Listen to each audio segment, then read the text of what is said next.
They're extremely good on the defensive side of the football. But they're running into a brick wall Friday night. An absolute machine. They just got too many ways they can beat you. Just hard to bet against at home. They play such a physical brand of football. Plus, they got some freaks. I think they're on a collision course with the championship. 4th and goal from the 4.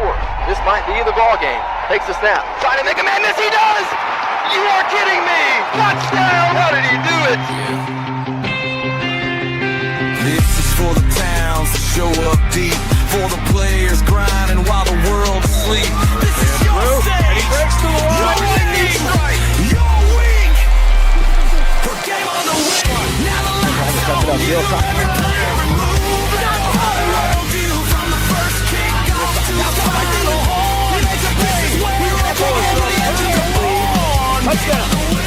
And into the open field at the 50, at the 40. Touchdown. Yeah, we tell your story. Oklahoma athletes, this is your moment of glory.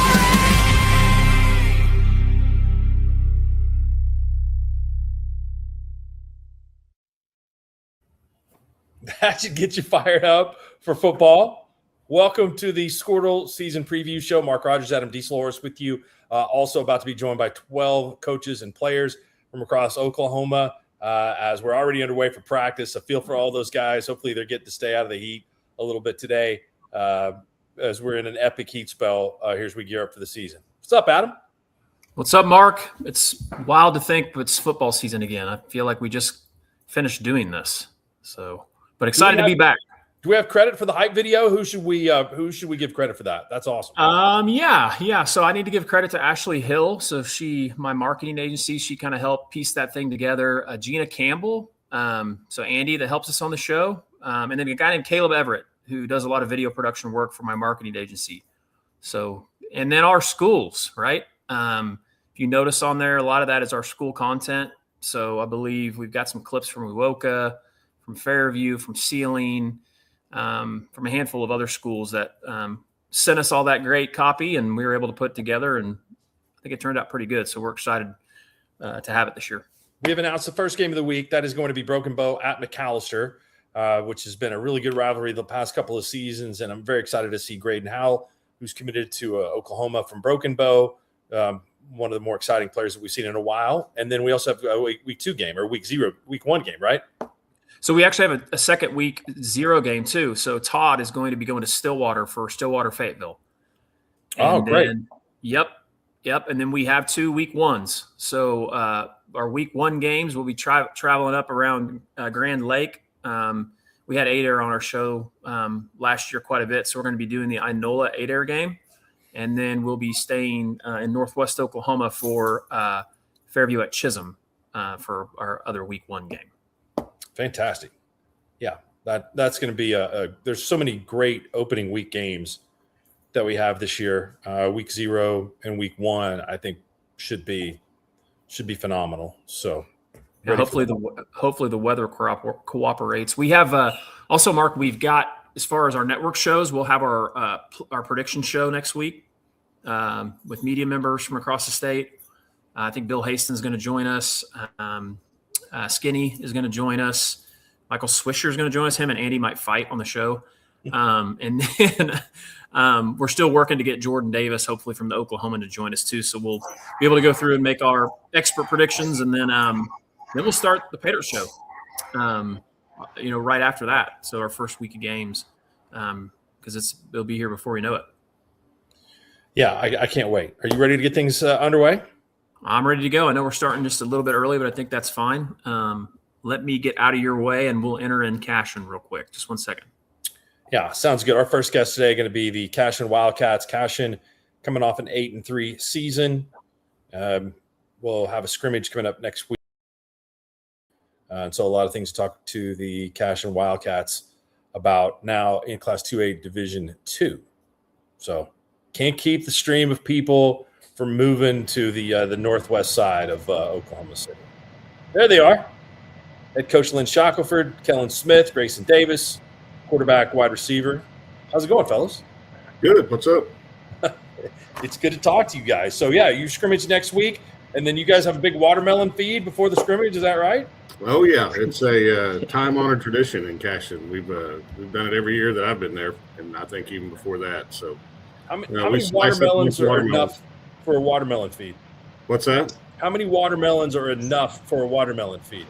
I think when I called the other day, I think I ordered 275 watermelons. So there'll be rinds all over the place when we're done.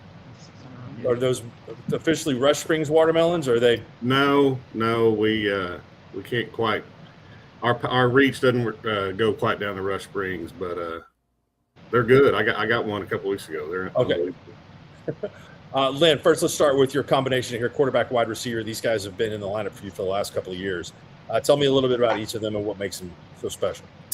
Well, they both started for us since they were freshmen, which probably wasn't fair to them, but we didn't really have a choice. So they've played a lot of football games. They're both really, really electric when they have the ball in their hands and can do some incredible things with it.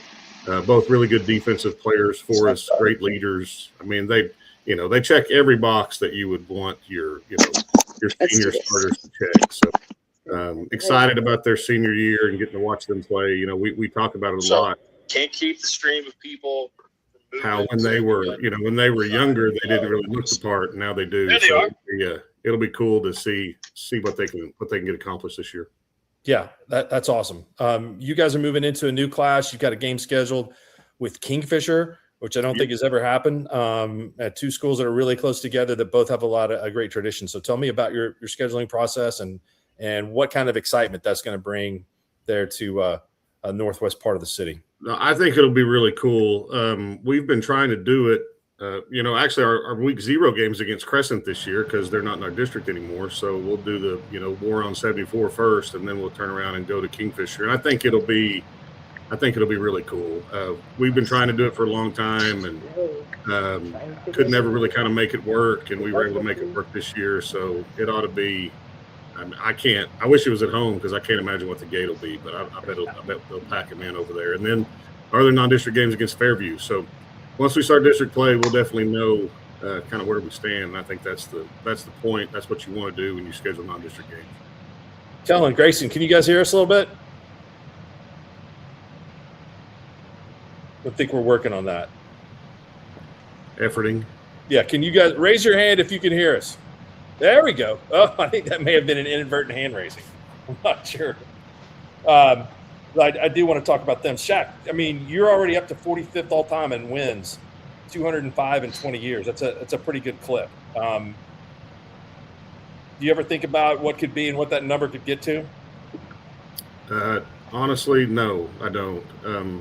And to be honest with you, Mark, I wouldn't have been able to tell you that I was going to be able to win 200 last year until right before the season started and people started to talk about it. It's not something I'm really that focused on. I know it sounds cliche and coach speak, but I'm really just wondering if we can beat Crescent week 0. That's kind of where the focus is. And then, when it's all said and done, if I can look back and see where I am on the list, then whatever. But no, I can assure you this, I'm not getting to number 1. Well, you got to pick up the pace a little bit possibly to win. I'm not coaching that long. I can promise you that. To get to 400. Hey, guys, can you hear us? I don't know. I think we're having some technical difficulties.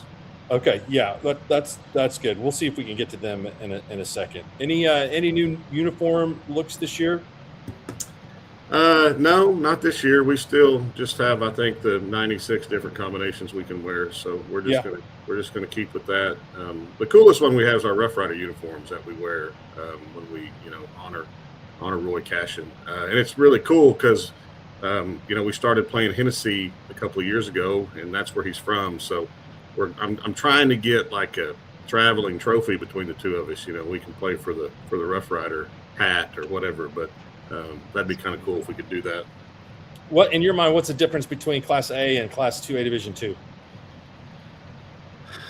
We don't have to drive as much is the biggest difference for our district. I think we logged over 1,200 miles last year. So I don't honestly, Mark. I think if you combine 2A2 and A1, you'd have an incredible class. I think it's there's 5 or 6 teams that are at the top of both of those that I think are really, really good, and I think that, you know, a lot of people are kind of chasing them. But you know, I think most of us look pretty much the same. You know, I'm excited about it. I'm excited about playing some people that we haven't played before. You know, and I think our kids are a little bit excited about that. So it'll be fun to experience some of that. You know, playing Millwood for the first time will be pretty cool. Yeah, I'll co-sign on that. I think the top of the class, there's when you get to the very best of the very best teams, semifinal type teams that one division higher, one division lower, there's not a ton of difference. No, I mean, if you look last year, I mean, some of the teams that went to the semifinals in 2A got beat by some of the teams that went to the finals or the semifinals in A. And so, I mean, I think it's pretty even, really. So we'll see. You know, we'll go compete. We'll see where we fall. All right, very good. All right, Shaq, we may let you go and see if we can bring in Kellen and Grayson, if that helps us any, to be able to hear them. I'm not sure. Yeah, whatever we got to do. Some technical difficulties. All right, let's see if this works a little bit. Kellen, Grayson, can you guys hear us? They're doing a pretty good job of sitting there being content if they can't hear us. Pretty good in the green room. So, well, I'll tell you what. We'll hopefully try to catch up with those guys here in just a second. And if we have Cherokee ready, maybe we can come back and talk a little bit to some of the Cashin players, or hopefully we can get that worked out momentarily. But yeah, it's a new division for Cashin in Class 2A. Division 2, Millwood, as he had mentioned, they dropped down from Class A, from Class 2A Division 1 down to 2A Division 2. So there's going to be a lot of changes like that we'll see throughout this year as we get started in 2026 for what should be a really exciting football season. That's going to be a competitive district there in 2A2-1 with Alva, Cashin, CHA, another team that's moving up, Community Christian, Hennessy, Meeker, Millwood, and Newkirk. Pretty good group right there. So, Adam, do we have Cherokee ready? Oh, no, we got the Cashin guys ready. Guys, can you hear us? Still nothing there with them. So bear with us throughout some of those technical difficulties. We are ready to go to Cherokee, where we have Coach Bryce Schombacher, Dawson Schombacher, and Trig Ream. They're coming off a 10-3 season for Cherokee. Guys, what's up? How's it going? We're doing well. Can you hear us okay? Yes, we can. Everything is good. All right, very good. Hey, thanks for joining us today. How's practice been so far? Oh, it's been good. It's been a little warm, but, we're getting through that as everybody is and moving some things around. But, yeah, it's been good. The guys are working hard, excited. I think, anyway, these guys might have a different opinion, but I think it's going pretty well. What do you have planned coming up for this week? Usually like a little bit of an inter-squad scrimmage, and then with your first scrimmage coming up week after next. Yeah, so, this week, tomorrow, we're going to try to go full pads, and we'll get after it a little bit, like you said, with the inter-squad. And then next week we're going to travel over to Pond Creek with Pond Creek and Dewar. And so that'll be a tough one, but we're looking forward to that. How many kids do you guys have out? We've got 26 out this year. Well, that's a huge number, and you guys rise up through the ranks a little bit this year into Class B Division 1. So, tell us about the end of last season. You guys had a tough one against Sealing, but you had a young squad, and so where has that left you motivation for this year? You guys want to chime in, or? Well, personally, it just leaves me hungry for more. Coming off on a devastating end in the semifinal round, it just can't help but as soon as you're on that bus on the way home, you're like, can't wait to get back out there and prove something. Trig, what about you? Sealing was an experienced team, and they taught us a lot and making us ready for this year. Yeah. Dawson, tell me a little bit about what you've learned at the position. You've had to battle through a little bit of injuries, and you've started from a very young point in your career. What's different about you now than where you were when you first started taking snaps? I think what's different really is, going into freshman year, obviously the freshman jitters, just being super nervous for that first snap, but now kind of feeling as the upperclassman, I'm more laid back and less in my head and more just ready to go play football and not overthinking every little thing, and just really just going out there and playing to the best of my ability. Bryce, what do you see as dad and coach in this situation? Oh man, I tell you what, it's tough coaching your own kid, but I think he's done a really good job. I think he's matured a lot. Like he said, as a freshman, throwing him in there and talking to some of my other coaching colleagues that had been in that situation, their advice was put him in the fire. If that's where you think you're going to put him there.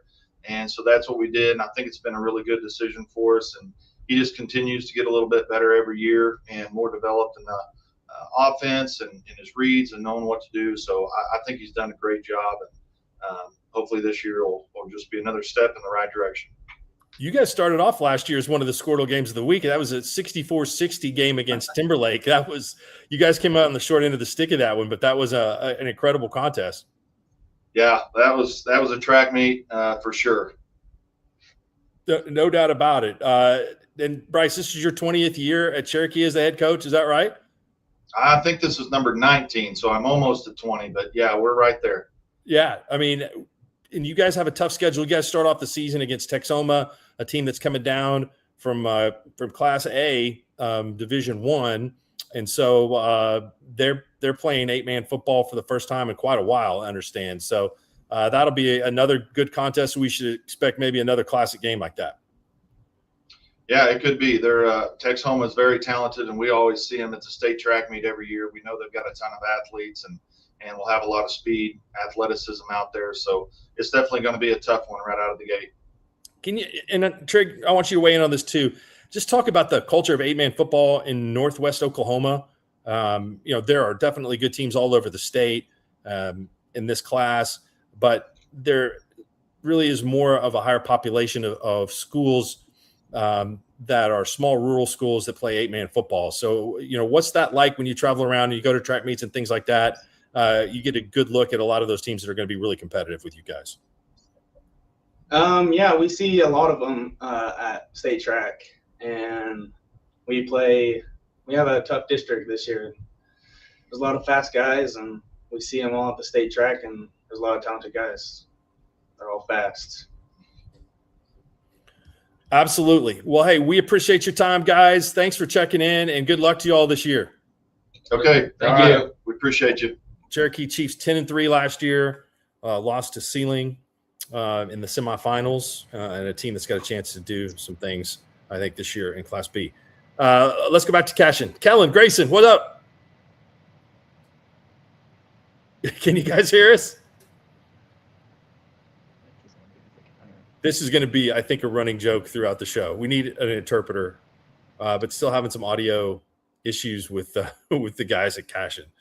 So, all right, here's what we got coming up the rest of the way. We got Salisaw, the Black Diamonds in Class 4A. We've got Stillwater from Class 6A Division 2, Pond Creek Hunter, Class B Division 2, Sulphur from Class 3A, Tonkawa, Class A Division 1, Medford from Class C, the runner-up from a year ago, Washington, the runner-up in Class 2A Division 1, Bixby, the defending state champion for the 8th year in a row last year in Class 6A Division 1, Carl Albert, Mike Dunn, and his crew.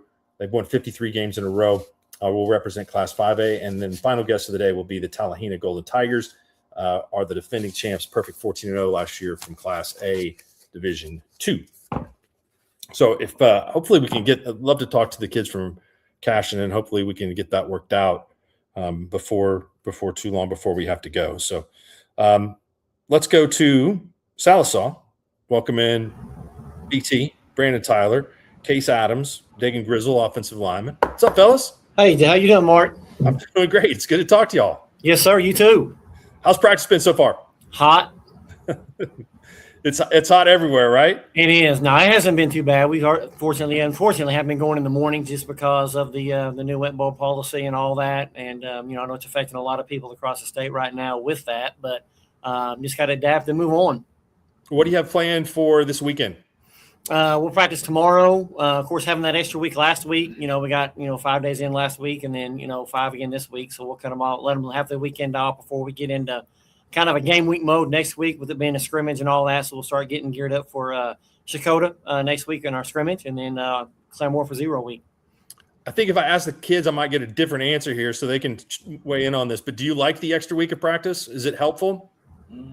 I'd say it is. Okay. It's nice. I mean, it was a little lighter than usual, but it's weird going a week early when we're used to.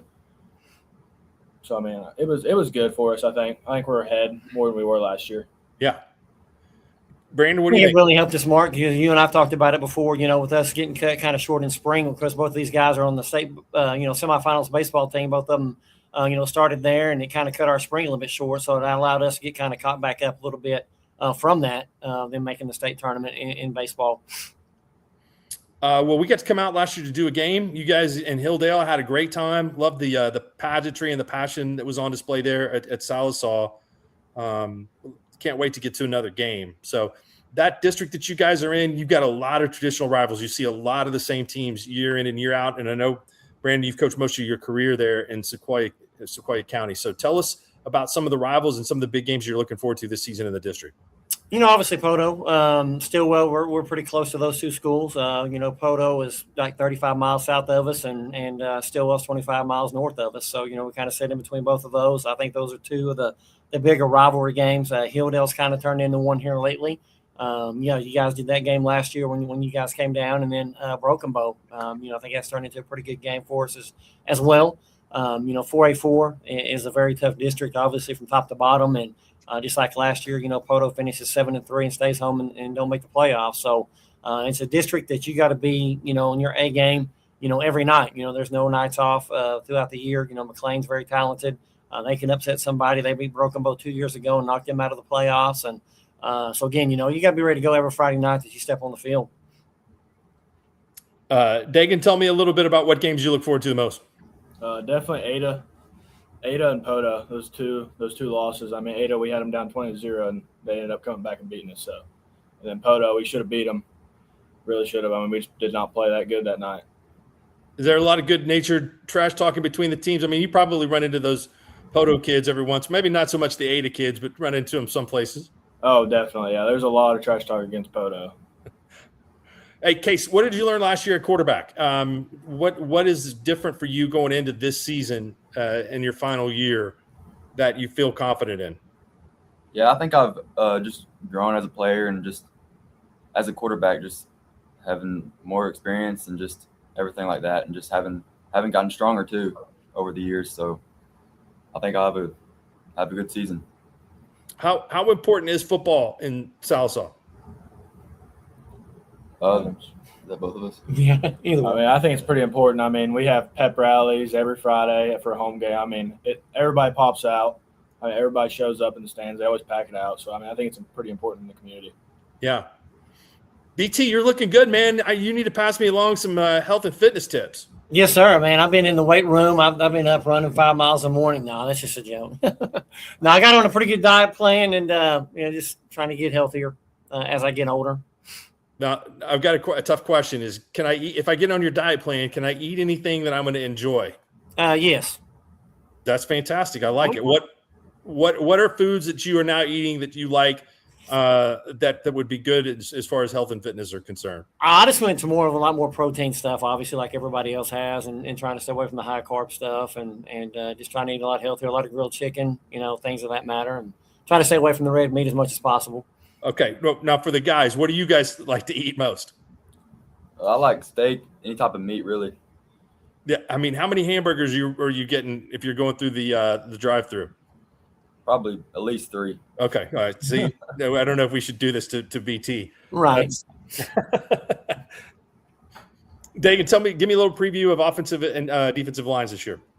I think our offensive line is actually very good. I was kind of worried about it after last season, but we honestly, a lot of like Grayson Grinstead stepped up this bit, got super good this year. Trevor Crawford's always been good. And we got Cash Gardner. He's going to be really good. He just has to get a year under his belt, and he'll be really good. And then Webb's gotten way better. He's gotten a lot stronger. And I think our D-line's always really good. I mean, these guys have been playing for the last 4 years together pretty much. We've all played, so I think we'll be really good on the D-line. Yeah, and 4A is such a unique class. It's really all big communities, some of the larger communities across the state of Oklahoma, and it's usually a really competitive class too, where you guys are getting to face teams all over the state. it's kind of spread out. And so always one of my favorite classes to cover. So BT, you're 39th all time. I was talking to Shaq. I think he's tied for 50, man. You're moving up that list. Yeah, just kind of like him. I got to watch a little bit of his interview a while ago, man. I've been, blessed with great assistants and great players like these guys right here that make my job a lot easier. And, I was kidding around. Matt Weber texted me the other day when that list came out, and I was like, man, all I do is drive the bus, Webb. You know that. But it's been good, been a good career, and I just want to continue to be an impact on these young men's lives each and every day. That's the most important thing, and, everything else will take care of itself.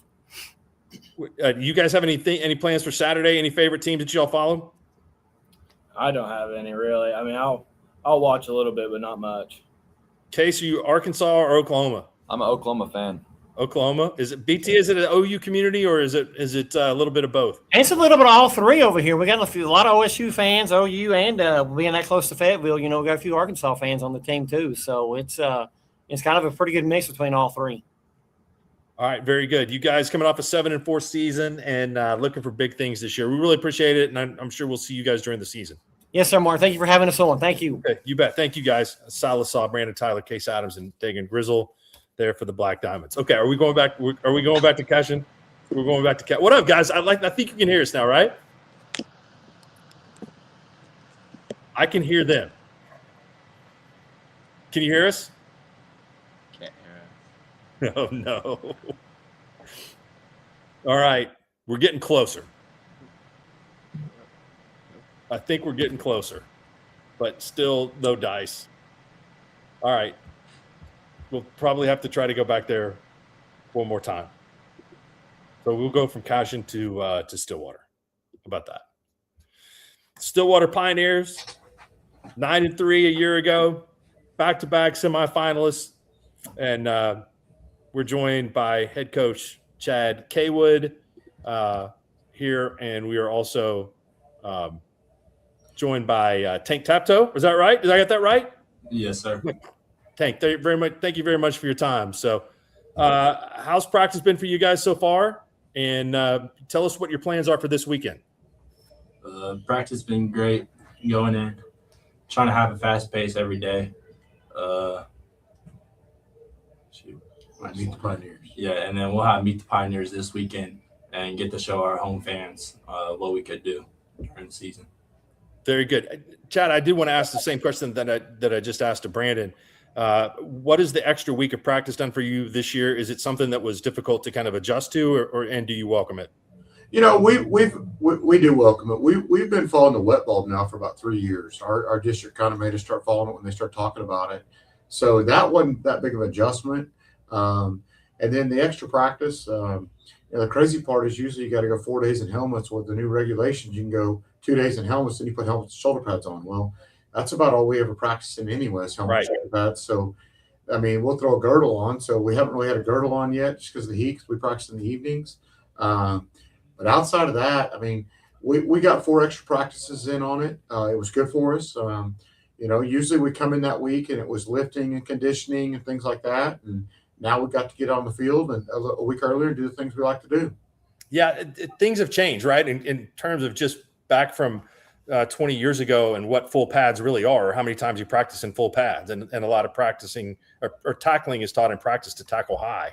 There's a lot to that, and some of the tackling drills you do anymore with the big donuts and things like that, talking about leverage, and so it's not the way it used to be in a sense. And I also think that could be better too. Trying to keep guys healthier, but also these guys are training year round anymore. I mean, we talk about it all the time. You got 6 weeks off, so throughout the year between Christmas and spring breaks and dead weeks and things like that. But it's one of those things to where these guys, it's a little different game now. And, and the pace of it, things like that. So it's good to get out there. We all, we got a great group of kids, and practice is usually a lot of fun. How big a challenge was scheduling for you, Chad? I mean, it seems like a little bit of a nightmare. I know you've got different teams and you've played. You've got incredibly tough teams, which you guys have never run from a challenge. But what was going through that process now that you're in a very – No, there's a couple different times. We had 10 ball games, but when you have some teams go independent, some of them needed to. They didn't need to be playing, some of the teams that were playing. So I understand that. But then it became difficult. Like I said, we had 10 games a couple different times, and then somebody would drop you, and then but we end up with 9 games. Our non-district, we're going to have a lot of fun with that. I always say those games are the ones that anybody can win. Those are the fun ones, man. And when you got Fayetteville and you got Bixby and you got Owasso and even Lawton, they got athletes, and now they got a quarterback committed to OU. So, those first 4, we're going to know where we stand when we come out of that, and that'll be a lot of fun. Tank, what did you learn last year at the position that's going to help you this year? Really just going faster than normal, looking out, seeing what the defense is in, being on time where the receivers are, and making sure they're in the right spots and doing what they're doing. Chad, how much different is quarterbacking now than it used to be in high school? I mean, more reading on the field and coordination with the offensive coordinator and coaches. What does that look like in 2026? Well, we talk about it all the time. Our quarterback's a coach anymore. The things they go through the meetings they sit in, the understanding they have, and we put a lot on it. It's not 20 years ago we called a run play, the receivers were blocking. For us to go block, we have to make a call that tells receivers to do that, or we're tagging something on it, and so we're constantly putting guys in situations. I'm going to unlock the door. Bryson just rolled up, but we're okay, cool. Bryson Brown's going to join us as well. We're constantly putting guys in situations that Tank's grew up in the system. He's been running this offense since he's in 5th and 6th grade.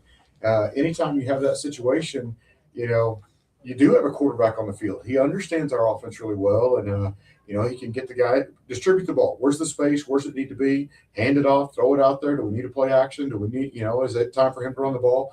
All those different things. So, just like, these 2 guys, you hear about the green dot in college. These 2 guys, one quarterback's the offense, one quarterback's the defense. And, we put a lot on these guys. Your class has been really, really good. I mean, and I know that, again, as you mentioned, and I completely agree with you, there's some schools that need to be playing independent in there. I wish that there may have been a little bit different circumstances in which you would have arranged the class. But if you just go back and look at the semifinals and finals from the last couple of years, I mean, Class 6A Division II has been incredible. We've had some great showdowns in those rounds. In the last 4 years, what do you got? 4 different champions: Choctaw, Muskogee, Sand Springs, and Stillwater. And that's the groups that have kind of been there. And, all those coaches do a really good job. And, so you got a challenge. And then, once you get into that quarterfinal round, you've had some Putnam Cities and Piedmonts that those teams have come up a lot, And so in that sense, will it say that 6A2 has been a good thing? Yes, because it's allowed some teams to grow and develop. But once you get into the playoffs there and you get deep into it, it's a challenge. And but like I said, that's a challenge we look forward to. Since 18, we've been in the semifinals and had a chance. And, each year that, we don't talk about it, but nobody's going to shy away from it. There's a goal, and that goal is a goal ball, but it doesn't matter. What matters is tonight's practice. Tank, the internet told me you want to go to OU. Is that a popular decision in Stillwater? Not in Stillwater, but for me it is, and my family. Tell me about that. Since I've been little, I've always grew up in like an OU type of family. I love OU. Always been going to watch OU since I was little. Been in like their spring games with my dad watching them. And it's just always a thing that I grew up watching. Okay, we got room for you down here in Norman. You said chicken Alfredo is your favorite meal. Where's the best? I like Olive Garden chicken Alfredo the best, to be honest. It's really, really, really good to me. Tons of breadsticks. Bryson, what's going on, man? How are you doing? What's up? I'm pretty good. How about yourself? I'm doing good. Good to see you. You guys, I don't know if this is fair, but to me, you've got a really good young core of players that are a little bit older and wiser. Do you think that gives you a little bit of an edge going into this season, is that you've had some guys that have gone through some of these really tough battles? Yes, sir. It definitely does. I mean, we've always been like good for our age. So to play against the older guys that have been older against us, and then just getting to play against older competition, now us playing against our grade and us being the top dogs and us playing against younger guys, I think it does give us a little bit of an advantage, because all of us have played through the tough games against Choctaw, against Muskogee. We've been to the state championship. I mean, we've seen what it takes. So we just gotta do it, man. Any of those games that you are particularly looking forward to more than the other? I really like week 2. I mean, just to see where we're at. They've always been, I mean, they haven't lost in a long time. So I just want to see where we're at and go compete against them and show them that show them who we are, because everybody thinks that we're just going to go out like some losers. But I think I just want to prove to them that we can play with them. I've seen some epic Bixby Stillwater battles in the past before. So that's definitely a good test for you. Tell me about committing to Baylor. It's great. I love the coaches down there. It just feels like family. I mean, every coach here is really tight. They're close. They're close with the players. I mean, we walk around, we see them every day. They speak to us every day. It's like almost like it's like a coach, but they're really a friend too. I mean, they're really close with you. They always keep you up. So when I went to Baylor, I just seen like the similar things. They're all really close. The coaches are great there. So it just felt like family and home. Talked to my mom a whole bunch about it. She really thought it was the best place for me to go academically and everything. So I just decided to go there.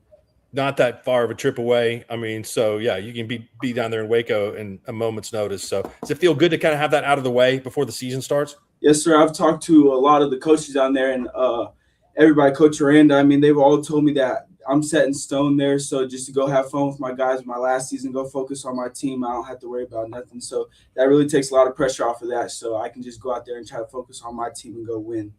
Hey, and you guys are kicking it off for us for a game of the week against Fayetteville.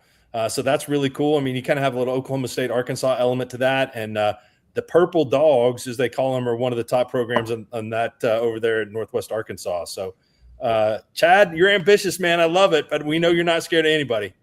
Well, when you got guys like this that you go to battle with, it makes it a little bit of fun. So, no, Fayetteville's good. They're coming over here, and and they're always good. They got a lot of really good skill kids. We're excited for that challenge. You know, we played Greenwood there for a couple of years, and so we'll suit it up and see what happens. All right. Well, best of luck on Meet the Pioneers night tomorrow. I hope it's under 100 degrees for everybody, so it'll be a little more fun. But thank you guys for your time, and we're really looking forward to following you guys this year. No problem. Hey, Mark, thanks for having us. You bet. Stillwater Pioneers, that really is a great class 6A Division II. You've got a Choctaw team that has had quite a few new faces on the squad that's moved in, that's been very good the past couple of seasons. Sand Springs is a defending champion. I think it's going to be a team that is outstanding. Putnam City kind of crept into the mix there last year. Muskogee, I think, feels like they're going to be bouncing back and having a good year. Stillwater, Piedmont, that's a good class, Adam, really good. Yeah, for sure. It's always been nice. Stillwater's been so gracious at inviting us to come to a game, and obviously we also host one of our 7-on-7 events with Coach K. Wood, and they're just a class act, like a lot of coaching staffs from across the state. So we're looking forward to going over there. Also, they got a really sweet press box, so it's nice. Even if it happens to be 100, they'll have AC and everything like that. So was going to give you an update, Mark. It looks like the Cashin crew is going to try another device, so they may be back. But okay, that's why I wanted to hop in here and let you know. But I know Pond Creek's in queue. Pond Creek looks like they're in a courtroom. Something's going on over there. So, but I'm gonna hop out and let them in. Okay, we're used to some things like this happening. I mean, this is the way that it works. I mean, it's a live broadcast, so feel bad for those guys that they've had to sit there for the last 30 minutes. But yeah, okay. Where are you guys? We're not in the Grant County courtroom. We're in our school board room. Now, Pond Creek is not the county seat of Grant County. That is Medford, right?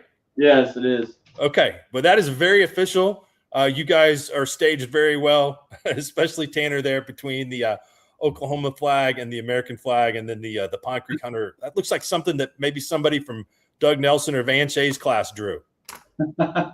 Oh, I'm sure their statues are up around here somewhere. So yeah, Doug is just a little taller than Van Shay's. Noah Crouch, Cole Chavez, Carlos Robinson, and Cord Southwick are the players that are with you, and head coach Tanner Bowman. How many guys are out this year for football at Pond Creek Hunter? We've got 25 out. That's pretty good numbers. You guys can do a little scrimmaging between all you guys. Tell us about this group that you got with us today. Well, we've got a good group coming back from last year off a semifinal appearance, and we've played a lot of freshmen, sophomores the last couple of years, and so it's kind of cool to see a lot more pickup trucks sitting in the parking lot at the field house when we get ready to practice. Last few years we haven't had that, and so we're starting to become a little bit older and a little bit more experienced, and so they've always been fun to coach. They play extremely hard, but now we're getting some experience with it, and so it's made my job a lot easier. These guys know what to expect coming out, and so we've we've had some good practices, and we're really looking forward to the season. All right, you've given me a new way to potentially rank teams. I always say that we could do classifications by the number of tubas in a band, but you can definitely probably tell how good a team is going to be by how many cars there are there for practice. If you're getting dropped off at practice, it might be kind of a year to build. So, you guys, it's going to be a little bit different. I mean, you've had some long road trips in the past, but you guys are in a new classification this year in a new district. So you're making some trips across the state, one to Cave Springs, which you probably cannot rely on a Google map to tell you how to get there. Your bus driver is going to have to know before he goes. Also to Copan. So you're going to get to see a little bit more of the eastern side of the state this year than you have before. So I want each of the players to kind of tell me a little bit, what is their plan for the long bus ride? Is it movies? Is it music? Is it card games? What is it going to be? Film. Well, now that's a great answer that I had not considered. So just a little bit more film to watch? Yes, sir. Anybody else? And snacks. Yeah, snacks and film for sure. Film, a little bit of music, and snacks. Yeah, you can probably mix in some different things. You can do a little bit of both. That's probably about 4.5 hours, at least in my book. Maybe like 2 screens. Yeah. Go ahead. Maybe like 2 screens. Yeah. Where's the best place to stop for snacks? Well, if we're going that way, Well, yeah, we get packed snacks. Yeah, our football boosters are pretty good about they'll pack bags for us, and so we've been going to Panhandle the last couple of years, so we stopped in Woodward, but now we'll probably stop there on the turnpike now when we're headed east, right there, almost to Tulsa. That's there on 412. Oh, I would have loaded up on all the stuff that is not good for you. I mean, it would have been like sour. Adam and I, we have the gummy nerds by our side for every broadcast in the booth. Yeah, those are top notch. So, yeah, there's a lot expected of you guys. I think that I know a publication coming out that's going to have you all number 1 preseason in Class B Division II. And so, do you guys feel that this is a year that you guys can win the state championship? You guys want to talk? I've talked a lot. I think so. I think we need to still prepare for every game, and we can't take any days off. But yeah, we have high expectations. Who's the biggest rival on your schedule? I know the Medford guys are coming up. It's been a while since both of those teams, and I grew up in K County, so I know a little bit about Grant County. Since you guys have both been really, really good, is that the big game you're looking forward to on the non-conference part of the schedule? But you got plenty of rivals to choose from around y'all. I think Medford's a game that everybody in Grant County looks forward to. Coach Lamley's really done a good job up there, really reviving the program. And so hats off to him. He has those guys playing hard. They're super athletic. And, this rivalry, whenever I was a little kid, I grew up in Medford. I moved to Cherokee when I was a freshman. So I got to watch some really good battles whenever I was younger. But the rivalry's back to being, you got teams that are competing year in and year out. And so I think it's definitely makes it a lot more fun. And, these guys get to play in the game, so they can probably speak a little bit more to it. But, I know that those guys up there look forward to it. We look forward to it. And so, that is probably the biggest rival we have on our schedule this year. Well done. You complimented the rival there. That was excellent work. No bulletin board material whatsoever. That's fantastic. I've never eaten at Greasy Steve's. What would you guys recommend me to have there? Catfish tacos. Okay, catfish tacos. What else? Chicken fried steak. I got to go with the chicken fried steak. Firehouse sub too. Okay. Now I've had. There's plenty of great places to eat up there, but I've got to get to Greasy Steve's for the chicken fried steak. Mm-hmm. So if you guys win the state championship, I'll come up for that, and we can do chicken fried steak. Tanner, give me your best baseball take. My best baseball take? Yeah. Well, I'm a Mets fan. Oh no. I'm a little disappointed right now in the Mets, and the amount of money we spend every year, and we can't seem to put it together. So that's pretty disappointing. But that's kind of what I got right now. It's been a bad season being a Mets fan. Yeah, it's a little bit of a curse. I don't know if I might not suggest a new team. Like the Cardinals are expecting a rebuilding season this year, so it's been tolerable. Now that they're a game over 500, it feels like this is just like a greasy Steve's gravy on top of the chicken fried steak. But man, for the Mets, I feel for you. Coach Fair's he's been trying to convert me to a Royals fan. We've taken a couple trips up to the K the last couple of years and really enjoyed going up to Kansas City and going to the games there. But they haven't been much more exciting either. Who's got the best hot dogs? The Comets do. Comets, I would say. Comets have great hot dogs. So, well, hey, we appreciate you guys. I'm glad you're not in legal trouble. Yeah, thanks. Thank you all for joining. Wish you the best of luck this year. Thanks, sir. Thank you. You bet. Pond Creek Hunter, the Panthers. Last season, they were 8-4, got beat by Laverne. This year, they open up the season on Thursday at Coyle, then have Covington Douglas before Yale at home, then at Medford on the 18th. So that'll be a big game up there in Grant County when they take on the Cardinals. All right. Can you guys hear me? Yeah. Outstanding. This feels like we've accomplished something today. Kellen Smith, Grayson Davis. What's going on, guys? Not much. I asked Shaq this. You guys are moving up in the 2A2. You guys are playing Kingfisher, all these kind of things. Tell me a little bit about some new adventures for Cashin. I think it's going to be, tougher, obviously, because they're bigger classes. But I think we'll be fine doing what we do. Yeah. Grayson, what about you? I think same thing, basically. There's going to be some hard games, but I think we can beat anyone. I would say that's probably true. What's Grayson's best attribute as a wide receiver, Kellen? Just the way he runs his routes. They're really good, and he can catch the ball pretty well. And, he's hard to tackle in open field. Grayson, what about Kellen? What makes him good as a quarterback? He can throw it really far. That helps. And then he's good at escaping the pocket. Pretty accurate, too. Coach Shaq mentioned, I know both you guys, ring up a bunch of stats on offense, but you're both going to play defense too. What are the challenges that provides on Friday night of not only quarterbacking or playing wide receiver, but yet making sure that you are providing a lot of effort on the other side of the football?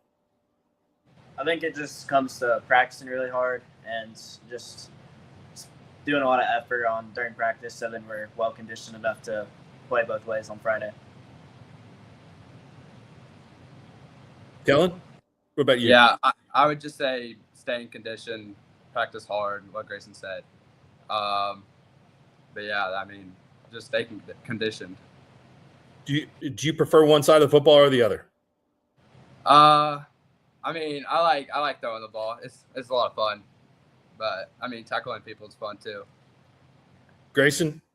I like hitting people, so I'll say defense. Okay, all right, that surprised me a little bit, but the quarterback's got to like offense, I think. Maybe a little bit more. So what are your favorite uniform combinations? Probably the all black and then the maroon helmet. Okay. Grayson? I liked our new gold uniforms last year, all gold and then maroon helmet. I kind of like the gold helmet with the maroon paw on it. Yeah. And you can kind of do whatever else you want. I would probably go maroon top and then gold pants. That would be my choice. Yeah, for you guys. So, what do you guys have the inter squad scrimmage this weekend? Then you guys got Morrison. Then you get after it in the regular season portion of the schedule against Crescent, which I know is a big rival. What's it been like? You got an extra week of practice this year. How are you holding up? I think we're doing pretty good. We got a long ways to go, but I think we'll be pretty well. How many guys do you have out for practice? You got a big number? I think we got like 40 some this year. We got a lot this year. That's why you guys keep moving up, man. The next thing you know, you'll be playing Deer Creek. Yeah. Yep. No, you'll probably be out of there before that happens. So, hey, I appreciate your patience. Sorry it took so long to be able to get you guys on, but we appreciate it. We'll look forward to talking to you this season. No more games with the lights going out, okay? That was too late for me. Yeah. All right. Thank you all. Yep, Yeah, no problem. Thank you. Yeah, that was the longest game of the week in Skordle history. Lights go out in Cashin, and we have to go to finish the game at Crescent, which was not on the way back south where I live. We're going to Sulphur right now. Corey Cole, JoJo Gray, Cash Pickett. What's up, guys? What's going on? Not much. Thanks for having us, Mark. You bet, man. It's good to see you. Last time I saw you, we were in Omaha. Oklahoma. Yes, sir. How about that? That was a cool run, man. Great. It was the greatest trip of my life. I tell people all the time it was the funnest thing that I've got to do as far as going somewhere and doing something. It was great. Either of you guys big baseball fans? Not really. Not No. really. Hey, well, I'm telling you, you missed out on a good trip. If you like college sports, you got to go to the College World Series because you got all the different teams represented there. And Omaha is a great place to host it. So it was a short trip to go up and back, but I was really glad I did. I thought that was outstanding. Likewise, one time, say I did it. I was there. That was great. Yeah. Okay. Well, 13-1, you guys. I mean, we're so close the last 2 years to winning the state championship. Is that a good thing? Is the motivation still there? I know it hurts. So do you think about it now, or is this just 2026 is a little bit different than 2024 and 2025? I think what happened in the last 2 years, like honestly, like is going to help us in the long run. I think this team, what makes it different from the last 2 years is we won it more because of what's happened of the last 2 years and what happened in the state game. So I think like being relentless, and I think that just drives us to be better. I think that drives us to have the best drive out of the last 3 years. I agree with Cash. I think those 2 losses were very humbling, and I think we're just going to grow on that, and we're getting better every day, and we're ready for it this year. This year, we're definitely ready. Corey, I like those answers. Do you like those answers? Yeah, they're mature kids. They've been in a lot of battles. These 2 guys have been in a lot of wars, and they know what it takes. They know we're a long ways away from December and we've got a long ways to go, but they know that there's a process that you got to trust, and there's a hard work that's got to be put in. They understand what we do day in and day out. And I mean, these 2 guys are tremendous leaders and a great representation of our program.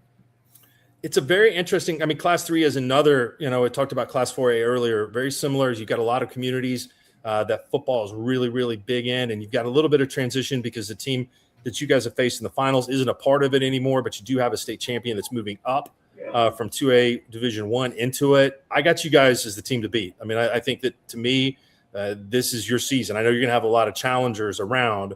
You've got some.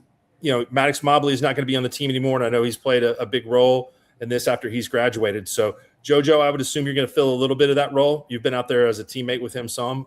Tell me about what is expected of you this year on offense. Yes, sir.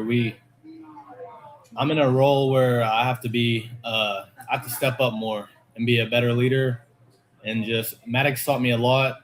He taught me about ball handling and trusting my teammates and trusting the linemen. We have great linemen, and which are coming back. They're veterans this year, so I think it's going to help us even more. But altogether, yeah, I think I'm going to step into a bigger role, and I'm going to have more carries and just try to be a better player than I've ever been. Mark, he's more comfortable carrying the football than he is answering your question. So put it that way. So he's pretty good. He's very comfortable in that role. Yeah, he's good to answer a question too. Cash, when I think of Sulphur, I think of tough defense. I think of physical teams. Is this going to be the same this year? Like physical wise? Yeah, definitely. We lost a lot of guys on defense. We lost a lot of our front men. We kept a lot of our back. We kept our backers. But I think again, like what I just said earlier about those last 2 losses at the state game, like fueling our defense. I think the physicality is going to increase. Like I think it's increased over the years. I think this is going to be like its peak, its pinnacle because of what's happened. And I think, we just got to stay grinding, got to stay physical. Corey, what's different about this year's team? What are the challenges that you face that you see going into the season that this is what we'll be able to do, and this is what we might need to take a couple of steps to get where we need to be? They come to work every day. They get along. It's a great group of kids. We've lost some tremendous leaders, and people ask me, hey, the Mobley, this guy, you lost those, but we just have been. Those guys have laid the path, and these guys are doing what those guys did before them. You know what I'm saying? They're bouncing off what they did, and they're expanding those roles. And our numbers are incredible. We got 64 kids out now. Our numbers have grown over the last couple of years. I just think that we're a player-driven program, and guys like these 2 and all our other seniors have taken that role very seriously. And I just feel like we practice well. We get after it. It's intense. It's physical. They understand what what it's like and what it means to be a Sulphur Bulldog and what they've got to do. And they take that daily and they run with it. You guys did get Washington last year after that game the year before, so you ended their streak. But one of these things I love, Corey, you guys are going to go play Gunter, Texas, which is an incredible program down there. And you're going to play Washington again. You're going to play Davis like you do every year, which is a great game, and they've got a good squad. So tell me about how that Gunter game came together. Well, honestly, and there's a lot of schools like this in Oklahoma, it's hard to get – when you've been really successful, sometimes it's hard to find those games. And we're already had the 2 marquee games with Washington and Davis. They're going to – that's something that's going to happen every year with those guys. Davis forever, and then Washington's happened the last, 6-8 years probably. And those are great games. And at Sulphur – I learned this a long time ago from Coach Dixon. We want to be punched in the mouth early on, and there's nothing out there that says you got to be 3-0 to be a state champion in the end. And we want to be battle tested. We want to be pushed. We want our kids to be in situations that are going to, adverse situations where they've got to learn to come through those. So we want to play the very best. So the Gunter deal, we just couldn't find anybody. Well, they've won 5 out of the last 7 state championships in their division down there. They couldn't find anybody, and kind of had a couple of people, Sean Cooper down at C4 and some of those guys. They're like, hey, Gunter, Texas looking. I'm like, yeah, that might be a little bit out of our league. And then it just like, you know what? We talk about we want to play the best. We want to play tough people that play physical football, and that's how it all came about. And so we're looking forward to it. I would say our non-district schedule is as good as anybody's out there. I mean, I would think Washington's 1 or 2, Davis is 1 or 2, and Gunter's going to be number 1 in their class down there. So it's going to get us ready. And our guys know that they're going to play in those big games. If we want to win a district championship and make a run and have an opportunity, we got to play in games like that. And we look forward to it. Like it's a challenge, but they're going to be physical football games and playing marquee opponent. Like you're a high school kid. Why would you not want to play in unbelievable atmospheres? They deserve that. They deserve that. And that's what we want Sulphur to be about. Yeah, I'm fired up for it, and I think you guys are going to represent very, very well. Tell me what it's like Davis week. What's the community? What is it like before you get ready to play that game? It's insane. Two towns close by each other. It's a rivalry. Once a game happens, it's ghost town. Both towns are ghost town. Everybody's there. It's packed around. It's just an exciting feeling. I love playing in it. I love being around it. And for my senior season, I'm hyped that it's at home. Yeah, outstanding. Cash, what do you think?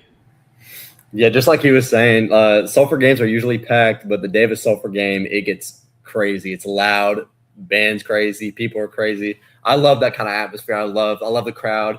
I love the people. It's on the field. It gets really competitive, really physical. It really it's really just a gut check. You know what I mean? It's really just who's the toughest. And I'll always like that kind of stuff, to battle, but I like it. All right, save us a spot. Adam says that we're coming down for a game this year, so we'll make sure the Bulldogs make the game of the week slate. Awesome. We always have a spot for you guys. I can promise you that. Okay, I appreciate it. Good to talk to y'all. Best of luck. Thanks, Mark. Appreciate you guys. Sulphur Bulldogs 13-1. Yeah, that schedule is something else that they're gonna face, and then the Class 3A schedule is also pretty difficult. So watch out for the Bulldogs. They've lost a lot the last couple of years, but don't think that they've gone away. So, all right, I believe next up, going to K County, my old stomping grounds, to visit with the Tonkawa Buccaneers, Case Top Fest, Loudon Alexander, and Trenton Harmon. How's the stadium going? Good. We just got out on it 2 days ago for the first time, so we're about to wrap it up. Okay, so what are the renovations that you guys are doing? I mean, are you guys putting that many people in there that you need more seats? I don't know about that. Last year we had a few where it was some standing room only, but yeah, the seats actually weren't the bleachers. The only thing we didn't touch, it seems like. We got a brand new track, turf field, new lights, and then we got a big jumbotron in the south end now too.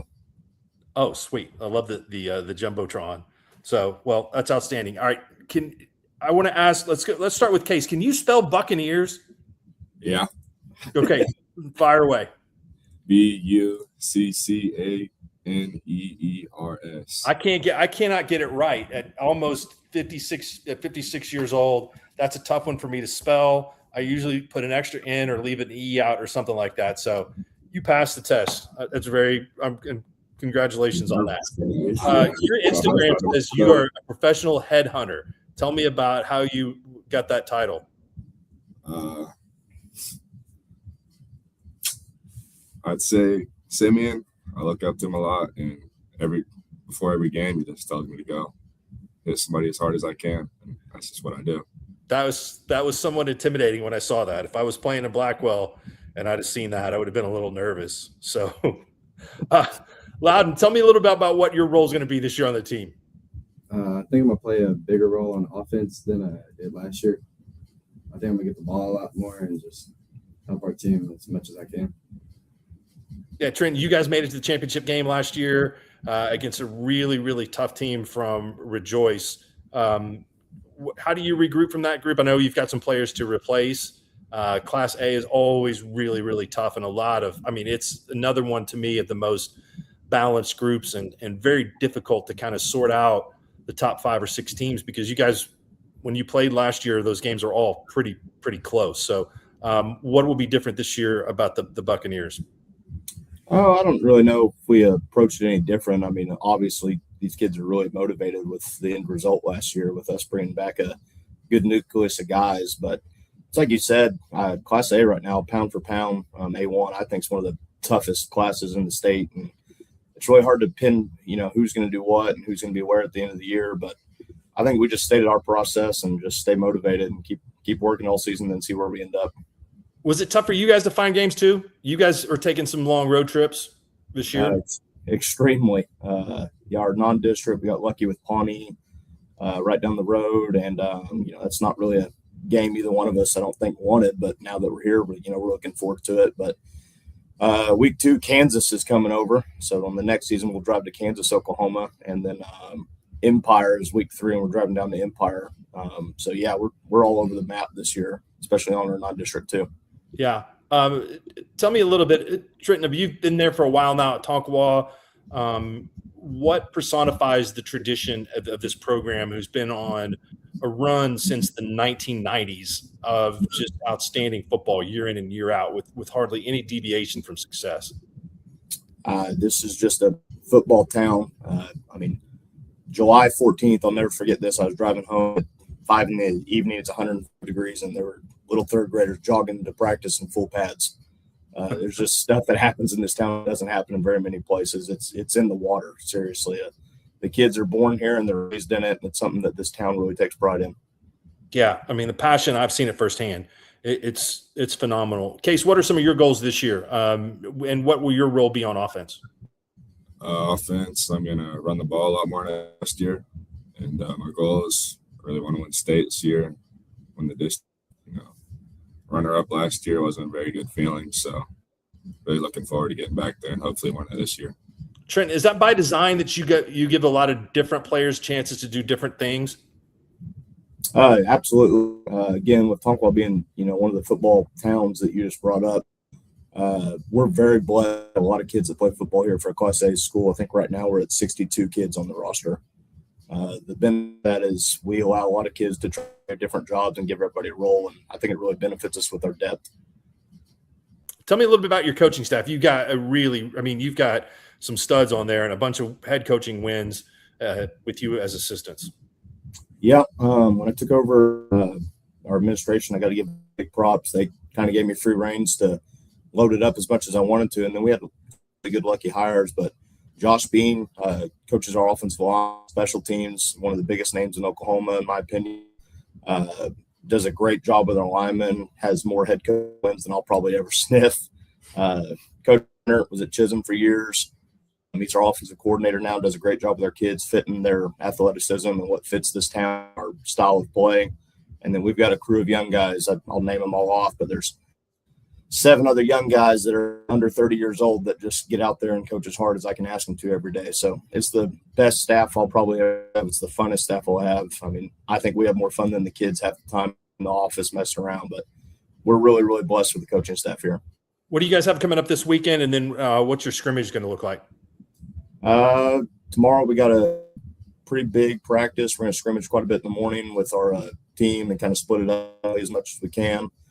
And then next week, trying to dodge the heat as much as we can with the old wet bulb stuff going on.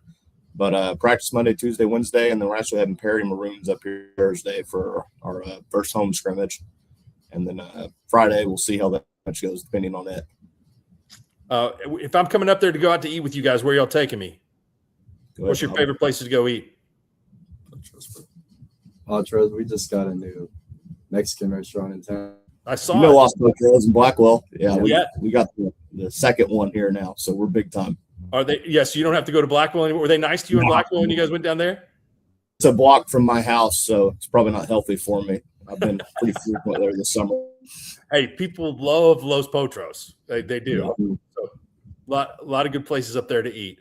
Well, hey, good luck to you guys this year. Thank you very much for your time. I hope you guys can deal with the heat a little bit and have a great year. We're looking forward to Thanks, it. Mark.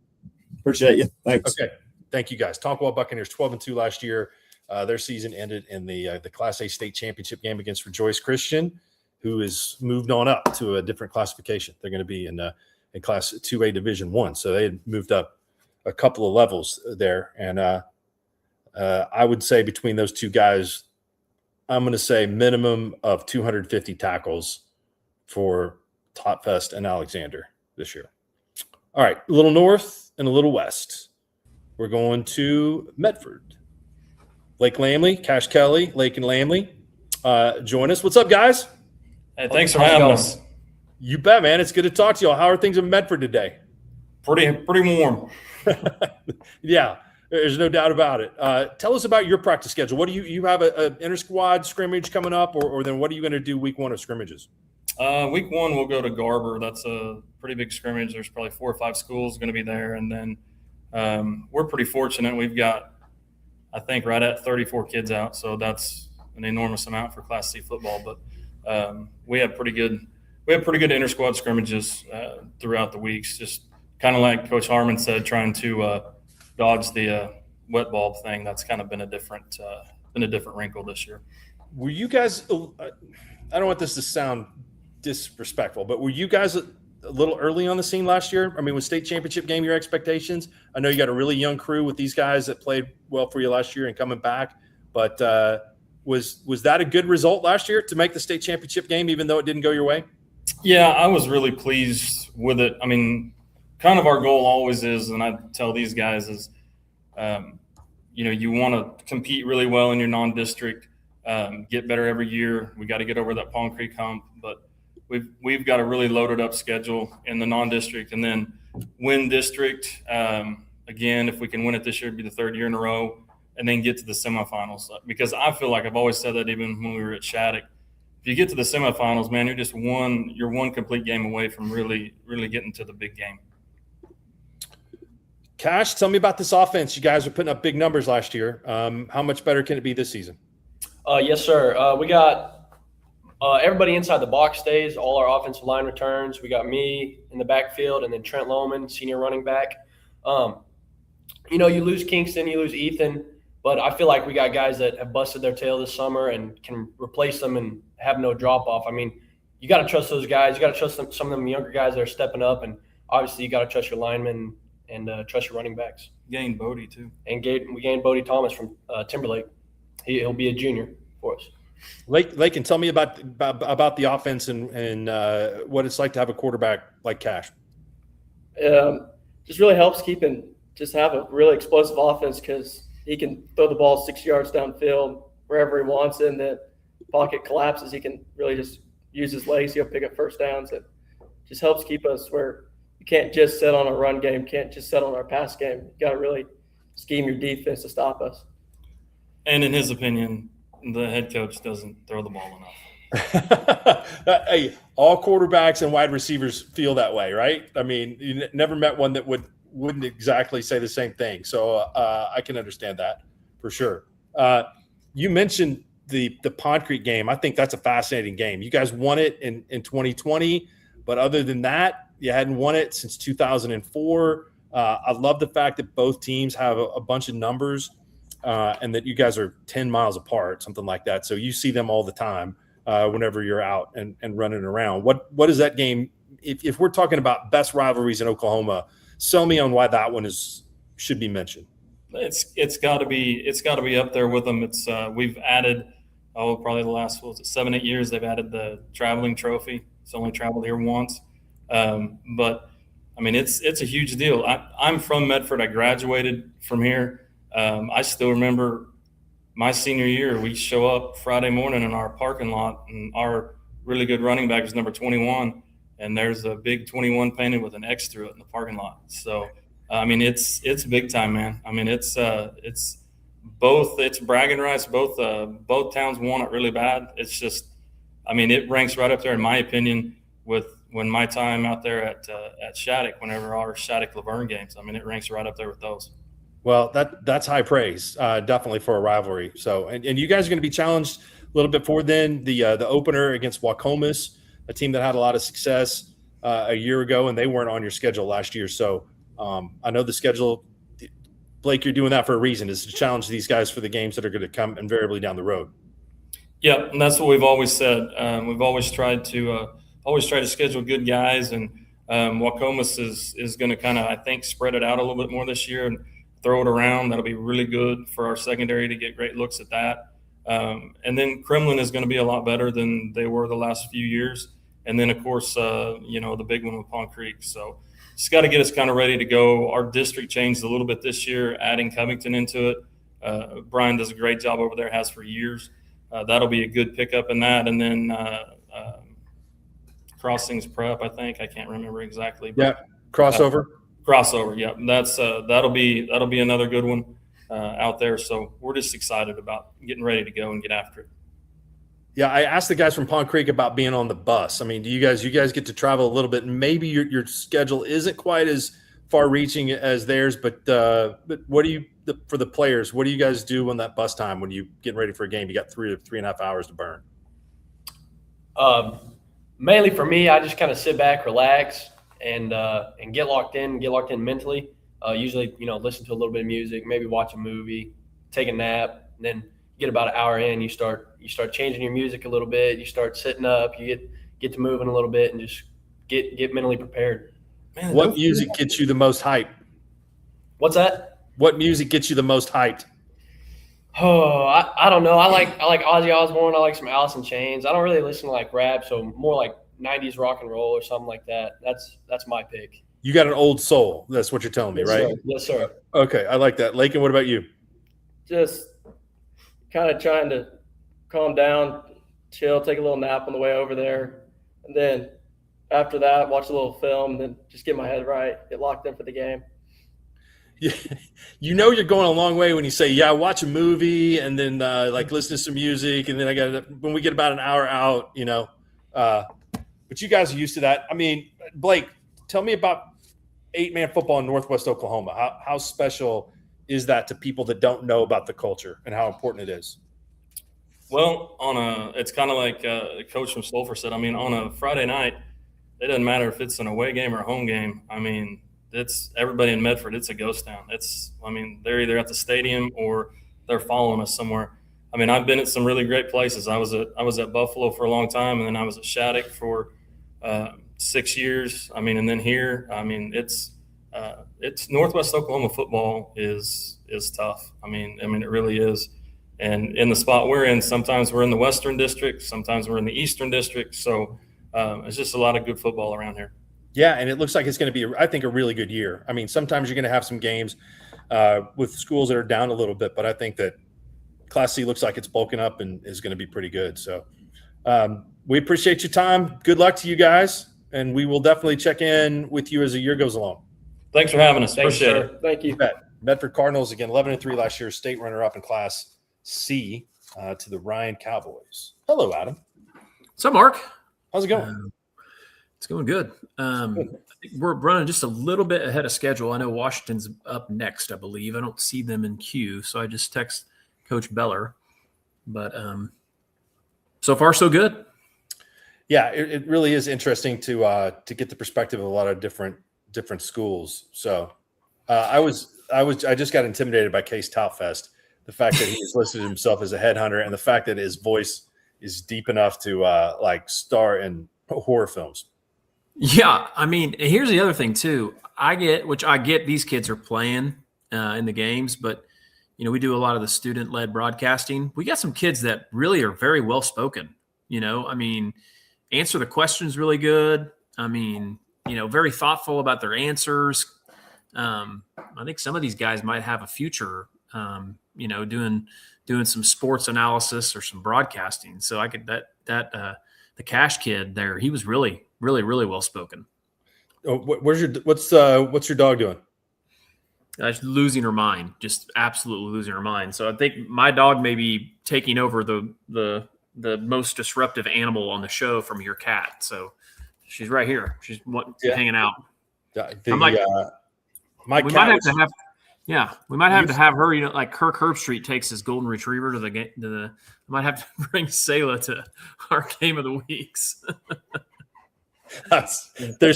There's some press boxes that she could fit in. There's probably others that she wouldn't fit in. My cat has been very well behaved. It has left the table here and gone off to parts unknown in the house to take some kind of nap to get ready for what's the biggest time of her day, sometime around 10 o'clock, where she goes outside to do who knows what. So, do you ever have issues with her just going out and not coming back? Not for over a couple of days. I don't think that she's found an independent food source that beats what we have on the menu here. Cats will do that. They're pretty independent. It's not uncommon. You let them out and they'll just be gone. But the thing about a cat is they all will always find their way back. I think this cat is about 6 years old, and it's like a good football team that's gotten better over time, because the cat will jump into the bedroom window outside and meow to be let back inside rather than just. And then the cat will also hide under the grill cover. I don't know what puts if she's not let in at times. So sometimes I think I've got a smart cat. Other times I don't know. So I don't know what the ceiling is on intelligence for cats. Yeah. Hey, Mark, mention to the fans that are still out there watching right now, we're waiting on Washington to hop on, when your magazine will be out, where they'll be able to get that. Because I know I've had others ask me about it, and obviously it's something you guys do such a great job on that. And I know it's a lot of schools anticipate that coming out. So maybe if you'll give us a heads up on that. Sure. There's been some challenges with the printing process this year. And so it's very late in the game. But magazines are I'm going to pick up some tomorrow in Tulsa. I always tell somebody, hey, if for the most part, I'll carry a few with me. If you come to see me at a radio remote, then I'll gladly gift you one. And so I would expect that Williams Grocery, Barnes & Noble, Snack Shack in the Davis-Sulphur area, Fire Lake Grocery in the Shawnee area are places where you can find those. These days, a lot of the magazine orders are online, and I know that those have been mailed maybe today. So I know there is frustration. I just replied to somebody on Twitter that was upset about not having a magazine. So they're coming. They ought to be out pretty soon, and so hopefully we can make some changes on that next year. So covering the transfer portal is something new in the magazine that has been difficult. So yeah. I will say this is that I gave Chris Wilfong, I was at thegame.com, incredible website, the entire collection of magazines going back from 1996 to 2007. And he's posted the 20 years ago district projections. And that was my worst year ever picking games. I'm like, very rarely is there a team outside the top 10 in a class that gets to a championship game or something like that, because there's a lot of work that goes into it, a lot of due diligence. But anyway, 2006 was a rough year for me. I mean, it was pretty bad. I saw him doing that. And Chris does such a great job with I Was at the Game. If any of the fans that are out there still watching right now, before we bring on some more of our coaches and players, you need to follow I Was at the Game. His website, man, it's so awesome to have during broadcasts, just all the wealth of information on there, the past state champions, all the different sports. He does such a great job of keeping everyone up to date. And then, him and his wife do a fantastic job now of, in a media standpoint of being at events and doing their 1,000-point clubs and all their rebound clubs and different stuff like that. And it's pretty cool what Chris does with I Was at the Game. I thought that I was going to get my 200-point sticker at the All-State games, but I didn't when I transferred the books to him. So still waiting. If I had a sticker, my sticker would be like 10,000 passes to Hardaway and Matt. You just didn't get enough shots. No, that's unfortunate. It would be a lot of passes. So the good news is the older you get now, nobody is around to check your lies. So you can just embellish on that. So that's how it works. So. There's enough people out there to remember that still watch, I think. So who have you liked so far that we've had on the interviews? Who's been?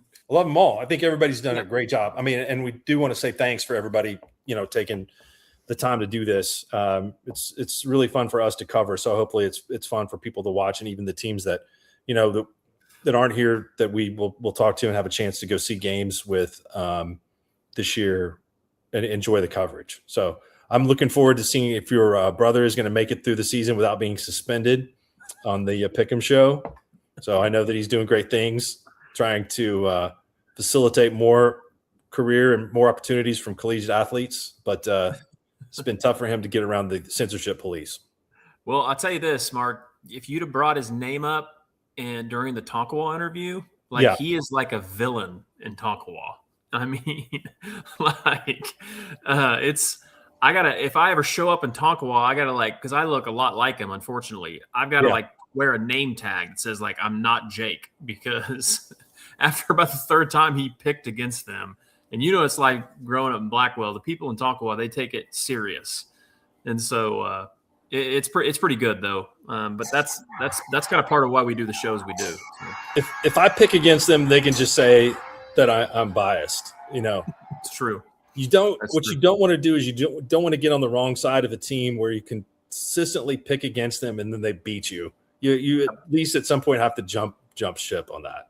Yeah, or you have one of the most classic picks of all time, the Covington, the 50-0 game. Yeah, that's right. I was on the wrong side of a third quarter finish. Yeah, looks like we got Washington, so I'm going to hop off and let them in. So, yeah, it's pretty easy to pick Washington every week. You don't have to worry too much about that. There we go. What's up, fellas? Sorry, we were a little early. No, that's okay. We were finishing up practice, and our indoor didn't have any Wi-Fi, so we had to come to the high school. Hey, that indoor is probably still pretty warm, right? It is. It's warm. Brad Beller, Cade Babcock, Case Alexander joined us from Washington. So tell us about what you guys have going on. You guys, do you have a scrimmage tomorrow, and then do you have something else for scrimmage next week? We are going to do an inter-squad scrimmage tomorrow night. Yeah. And so since we got to start earlier this year, we decided not to utilize Saturday, but do a Friday night lights and let our young guys and all the families and everything come out. And so we're going to go tomorrow evening, and then we go next Thursday to Tuttle with Lincoln Christian and Tuttle. So that'll be our first and only scrimmage. That's been a pretty good thing for everybody, right? I mean, Tuttle is they're the 4A favorite this year. I think anybody would probably tell you that. You guys have obviously held your own, but you guys get a pretty good look for each other, I would think, in that scrimmage. We do. Every year you want to come out of scrimmages and the first 3 non-district games and know where your strengths and weaknesses are, especially your weaknesses and what you got to improve on. And Tuttle for the last 7 years has given us that and more. Some years we felt like we come out of there thinking we're farther ahead. Some years we've came out knowing we have a lot to work on. But either way, when you have a Tuttle or a Lincoln Christian, you're going to know where you stand in a hurry. Yeah, no question about that. That's outstanding. You guys aren't the defending champs. I mean, for the first time in a long time coming into the season, is that different? Is there a little? Are you talking about that to your team? Or I know that was a tough game against a good opponent last year. But is that serving as extra motivation right now? I think more than anything is, when January hits, whether you win or lose, from the time you get them in off season, it doesn't really change. Your motivation is there. If you lose, we don't want that to sting anymore. If you win, it's, hey, we want to continue to grow on this success. And so really your mission and your drive shouldn't change because of the previous season, but that sting really sit with you for a while. And I know it did with these two guys. And just by the leadership that they've shown in the offseason and everything, I think something that was bad has turned into a positive force moving forward. Yeah, outstanding. Kate, I noticed you've got some offers that are coming in. You guys taking a little bit of visits. So tell me what that end of the summer's been like for you. Yeah, so it was really pleasant to finally get that offer from UCO. That's a big one. It's good to go on the resume, but it's also just a great program that they have up there. Got to take a visit up there. I really love their program. And then Langston, they have a great coach there that I just really love, and I love everything about him.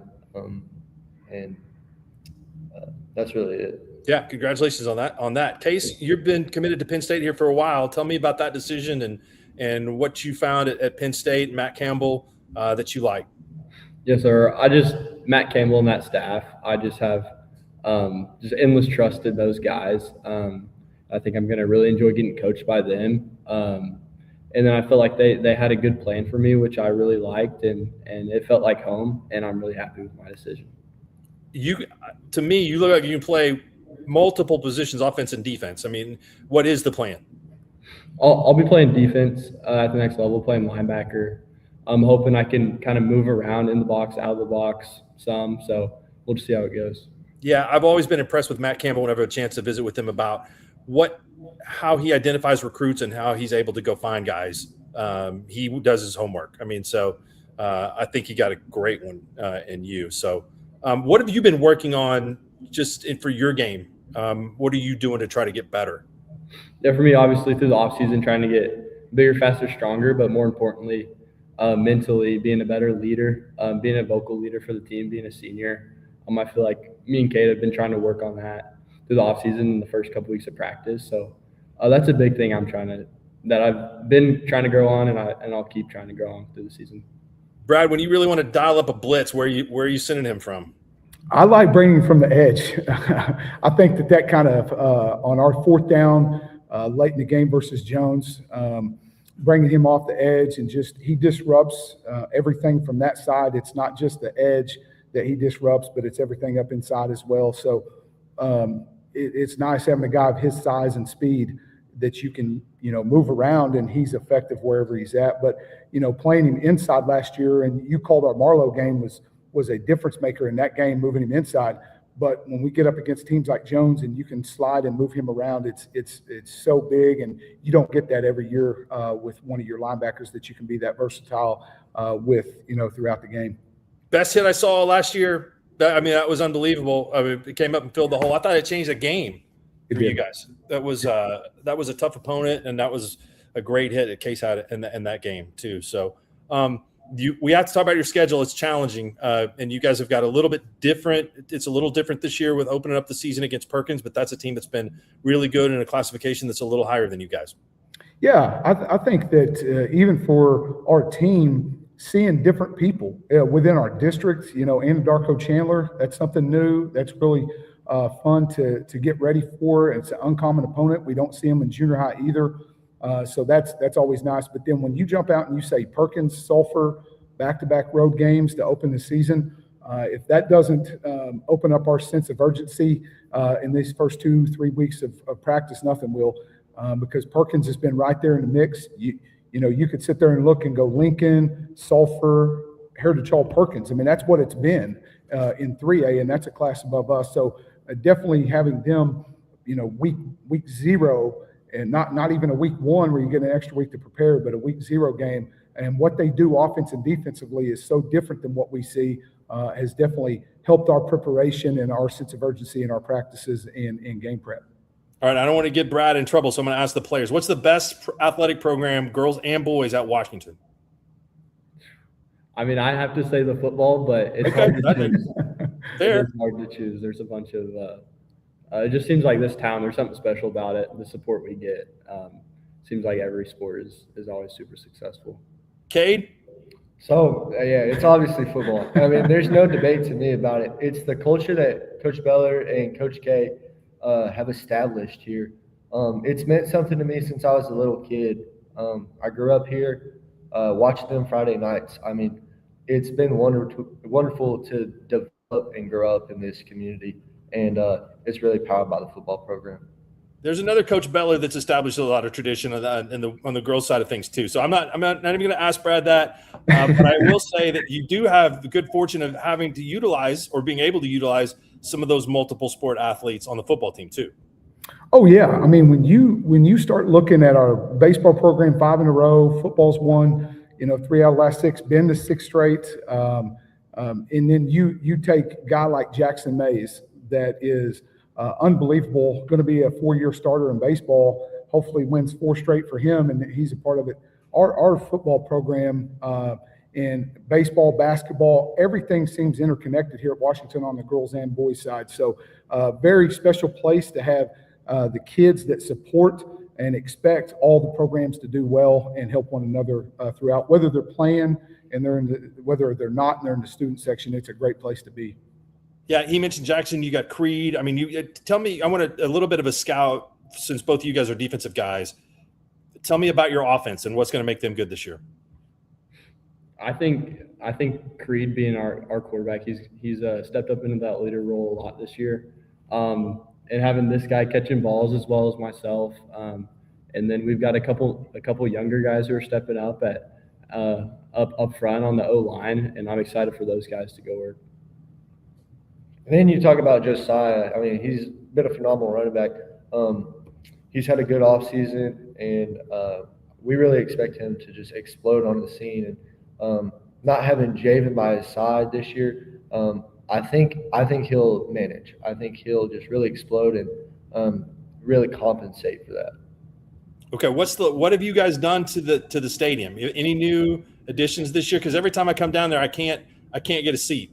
Well, the good thing is you'll actually have a spot in the press box because we've got a new press box, new home stands that are going up kind of right now. Yeah. They told us it would be by the Purcell game, but it's going to be a beautiful new, home stands. That's probably going to be the last thing other than addition to the away stands some years down the road. But yeah, it's going to be beautiful. It's going to be nice, kind of a 3-tiered press box. So it'll be really nice for us to have. And when you come to a Sulphur or Marlowe game, it's just exploding at the seams. We needed some extra space, and our administration and community, saw the need for that and took care of us. It's always been, even when you played there, Brad, there's always been a bunch of people in there, but now there's better accommodations for them. So yes, sir. All right, you guys, can't wait to see y'all play this year. We appreciate your time. Thanks for joining us. Yes, sir. Thank you. You bet. Washington Warriors 12-2 last year. They were the Class 2A Division I runner-up. We'll be right there this year in that class as they do welcome the back-to-back state champion from Class 3A, Lincoln Christian, down to 2A1. That sounds like a scrimmage worth watching a week from tomorrow. Will be Tuttle, Washington, Lincoln Christian, 2 state champs. I would have thought that last year, if we could have had a bonus game, the 3A winner versus the 4A winner would have been like Apollo Creed and Rocky Balboa going at each other. So I think it's really cool to hear, you see it in 6A where you get these really cool matchups because they seem to have the resources to travel and play out-of-state teams. But I think it's super cool, like when you hear like a Washington traveling to play Perkins, or you mentioned Sulphur playing down in Texas, like in the past, those smaller schools didn't have the resources to do that. I think it's super cool because, obviously it's hard for them to get non-conference games, and just hearing some of those games, man, there's going to be some great games. And normally you see that in 5A, 6A, right? Just because, those schools have the resources and have the ability to do it. But in smaller schools, man, it's pretty cool to see all these matchups that we're hearing now. Well, yeah. It's one thing that kind of separates the high school game from the college game is that, you're probably going to qualify for the playoffs in the top 4 of your district.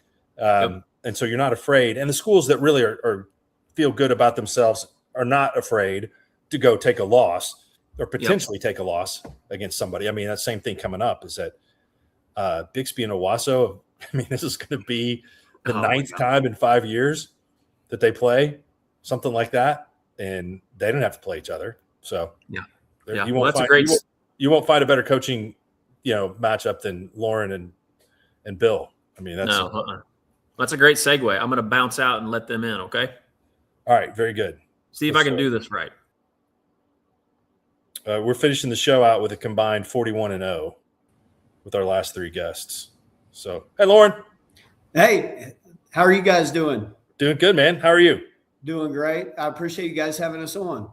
Good. Lauren, also, we're joined by Nate Hobbs and Ben Puckett here for the show. So tell us what your schedule is like coming up. I know that we've talked with everybody about having an extra week of practice, but do you have a big kind of festival planned this week before you get into your scrimmage? Well, yeah, of course, this is the first week that we've put pads on. I know people have handled it a little bit differently. But yeah, we've got an extra week to prepare to do OTAs, kind of so to speak. And then this week we'll do an inter squad scrimmage with ourselves. And then getting into next week, we'll have our Bixby Fall Classic. And at the Bixby Fall Classic, we'll have Deer Creek, we'll have Sand Springs, and then we'll have Shiloh Christian from Arkansas. So a couple of state champs coming over to our place to scrimmage. So it's going to be a good test. This is another year in which you guys have graduated a ton of players, Lauren, but it's another year in which you've been successful in filling that from within your own ranks and guys that have gone through the program and are just ready to take the next step. I mean, to try to defend an 8th straight state championship this year is just incredible. Tell us how these new guys that you know and that you've seen come up throughout your program are adjusting to new roles this year. Well, we've got guys in all different roles. The 2 guys we have on with us are veterans and have played a lot of snaps. Nate Hobbs is a 3-year starter, and then Ben Puckett started several games for us last year, namely, behind some really good guys last year. And his name in Bixby, the Puckett family, he's had 2 older brothers, but Ben has just had a wonderful spring ball on camp as well. So we've got those guys, those veterans that are kind of leading the charge, but then we've got a lot of new guys, and we've got a lot of seniors this year that'll be vying for their first starts. We've got some young guys that are doing really good stuff that are on campus as well. So a lot of teaching. Last year was a little bit different because we had everybody back, or I think we had 17 starters back last year. Well, now we're replacing 17 starters. So kind of the opposite. This group, we're having to really focus in and teach and spend a ton of extra time in the meeting room. Whereas last year's group, we were trying to push and challenge and put more on those guys' plate. So a little bit different dynamic, but I've been really pleased with the progress of all of our guys throughout the summer. And I think every time we took the field, whether it's a 7-on-7 or team camp or now practice, our guys have kind of taken a step forward. Tell me about the RAC, the Speed, Power, and Agility program during the summer. I was following you guys, both Nate and Ben, in the standings. How did that work out? Well, it's our goal to be the very best program in Oklahoma at developing student athletes. And a big part of that, I think, is what we do in the weight room and our strength culture at Bixby. And with that, in the summer, we do a program or a competition, so to speak, called the RAC. And, we're going to measure something every day in the weight room and on the field. And these 2 guys are highly competitive. They spend a little time on the RAC. And so we put our top 6 guys in the competition, but also their leadership skills as well. Did we lose Lauren there for a second? Hopefully he comes back pretty quick. We got you guys. How did the RAC standings end up? Really important thing for us is we love competing with each other, and it's the speed, it's the strength and all that. But what we've done is our core values, some of our leadership council count core values at the end of the week, and that counts for double the amount of points you can get from the speed and strength. So maybe you're not the best at benching and maybe you're the best at speed or whatever, but you can still lead out there and get 20 core value points and help you on the rack. Who was the winner? I know Montgomery said today that the winner was Jackson Dorsey for consistent, but we don't know the other guys. Okay. All right. That's still to be determined. Yes, sir. Ben, tell me about Montana State and choosing that great program. Yeah, absolutely. So, I had a couple opportunities from some FBS programs, and at the end of the day, I kind of just narrowed it down to the best fit possible for me. You know, kind of growing up in Bixby my whole life, growing up in a winning program, you know, just surrounded by great standards and just great coaches and people all around. When you really go into Bozeman and Montana State, you really kind of feel that same energy. And that was something that was really important to me, and kind of be surrounded by that standard and not just there for other reasons, but there to win championships. So that was kind of my number one reason in that decision. Well, they are, I mean, completely fanatic about football. And by the way, it'd be 35 degrees cooler right now at practice. Oh, yeah. Yes, sir. They've got that great rivalry with Montana and is one of the top programs there. I mean, I think that's fantastic. So that competition, is that something, Lauren, that you strive for every day? Is that we're competing somehow, some way every day, even if it's an off-season program, multifaceted? That's the deal. You know, our kind of mantra is high tide raises all ships. And so we want our guys pushing each other on the practice field, in the weight room, in the classroom, everything we do. So we're going to try to recognize, whether it's the top GPAs, we're going to try to recognize the guys that are doing the best job. High school football in Tulsa, is that the sweet spot in the United States? And I mean, Texas likes to brag about football, but it's a really unique environment there because you guys are so close together, and you've got everybody that went to junior high together. So you're going up throughout the ranks, and now you got guys that are moving in between schools and all that stuff. So what's it like to be a high school football player in Tulsa? Like you said, when you were talking to Washington or right after that, we played Owasso, 9 times in the past 5 years. So we love the competition around here. We love playing Owasso. We love playing Jinx. We love playing all these guys, and it's really good competition. And we compete with each other all the time. And it's even more fun to go compete on Fridays with all those guys. Dan, what do you think? Yeah, I can't hear either Coach Montgomery or Nate. So if I'm a little off here, just let me know. Good. But absolutely, yeah. So I mean, I think it's special because, especially this year's team. I mean, a lot of these dudes. I mean, I've been playing with my whole life ever since youth football, but now with the whole new transfer thing, you can have you got new people coming in that are great additions. So it kind of just those people, they can blend well with us, and it really just kind of makes it special, and you get to play with a special group of dudes. Lauren, Tyler Schneider, and Rodney Flowers, you got some assistant coaches that have been with you for a while that have great reputations. Tell me about those guys. Well, just exceptional guys, exceptional coaches. And, I happen to think they're the best coordinators in the state of Oklahoma. We've been really fortunate with those guys. They love Bixby football. Both of those guys joined our program in the early years when the getting wasn't that good. And I think Coach Schneider's been with us now. This will be his 16th year as offensive coordinator, and Coach Flowers, this will be his 15th year.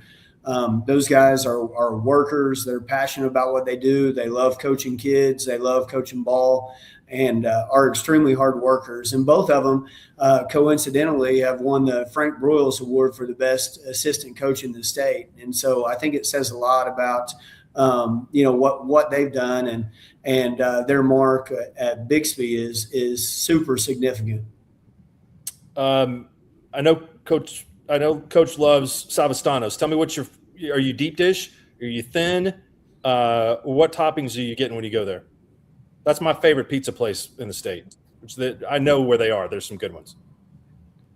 Well, for me, it's the meat packer. Yeah, I'm probably just a straight up normal. I'm not a huge deep dish, just kind of normal.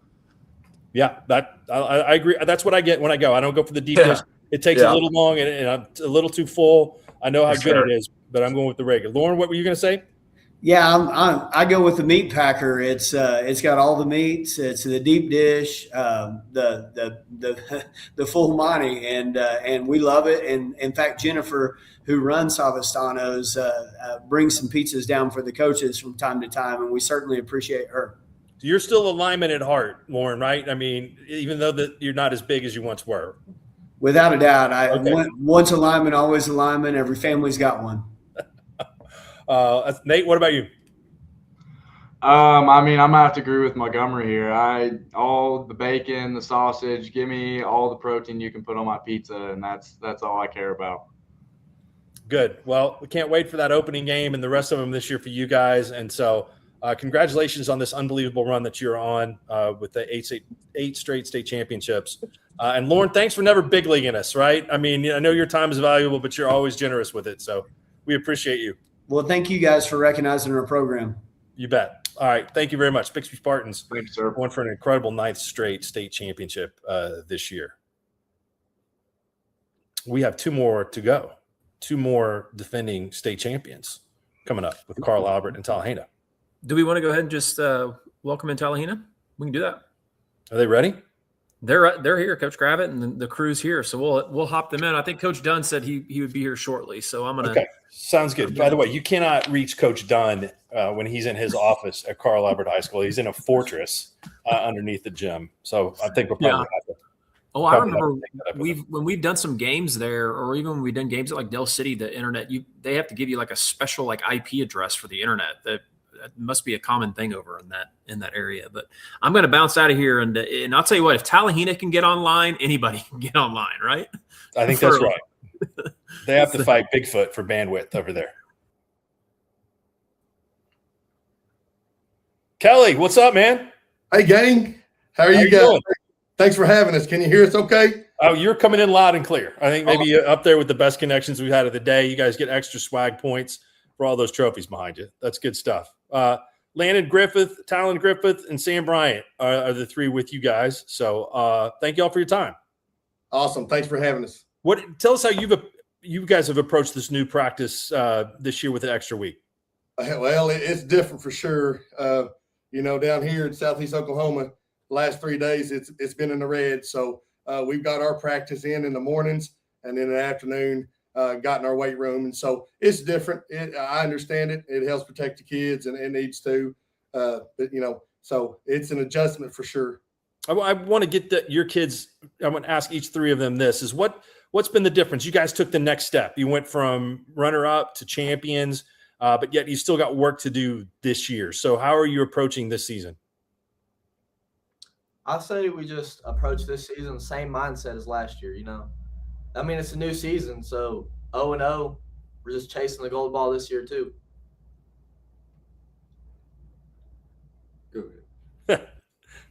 I think it's amazing. I want to go for all I can, our team and all. I think we need to come in ready and eager to play, hungry for another gold ball. Landon, what other sports do you play? I play basketball and baseball. Okay, so you do it all. Is football by far your favorite? Yeah, by far.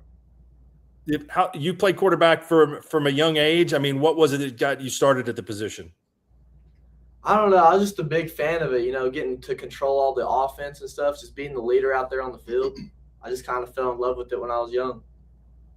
Tell me about what it looks like after this year for you. Or what schools are you talking to?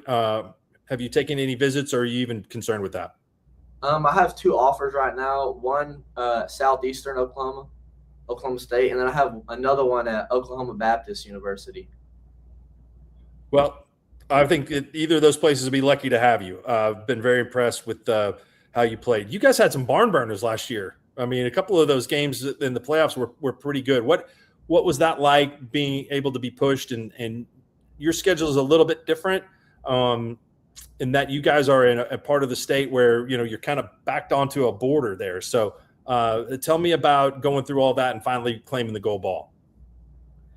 Yeah, I think we have really good competition that prepares us for the playoffs. Regent Prep's been pretty good these last few years, and it was always pretty solid.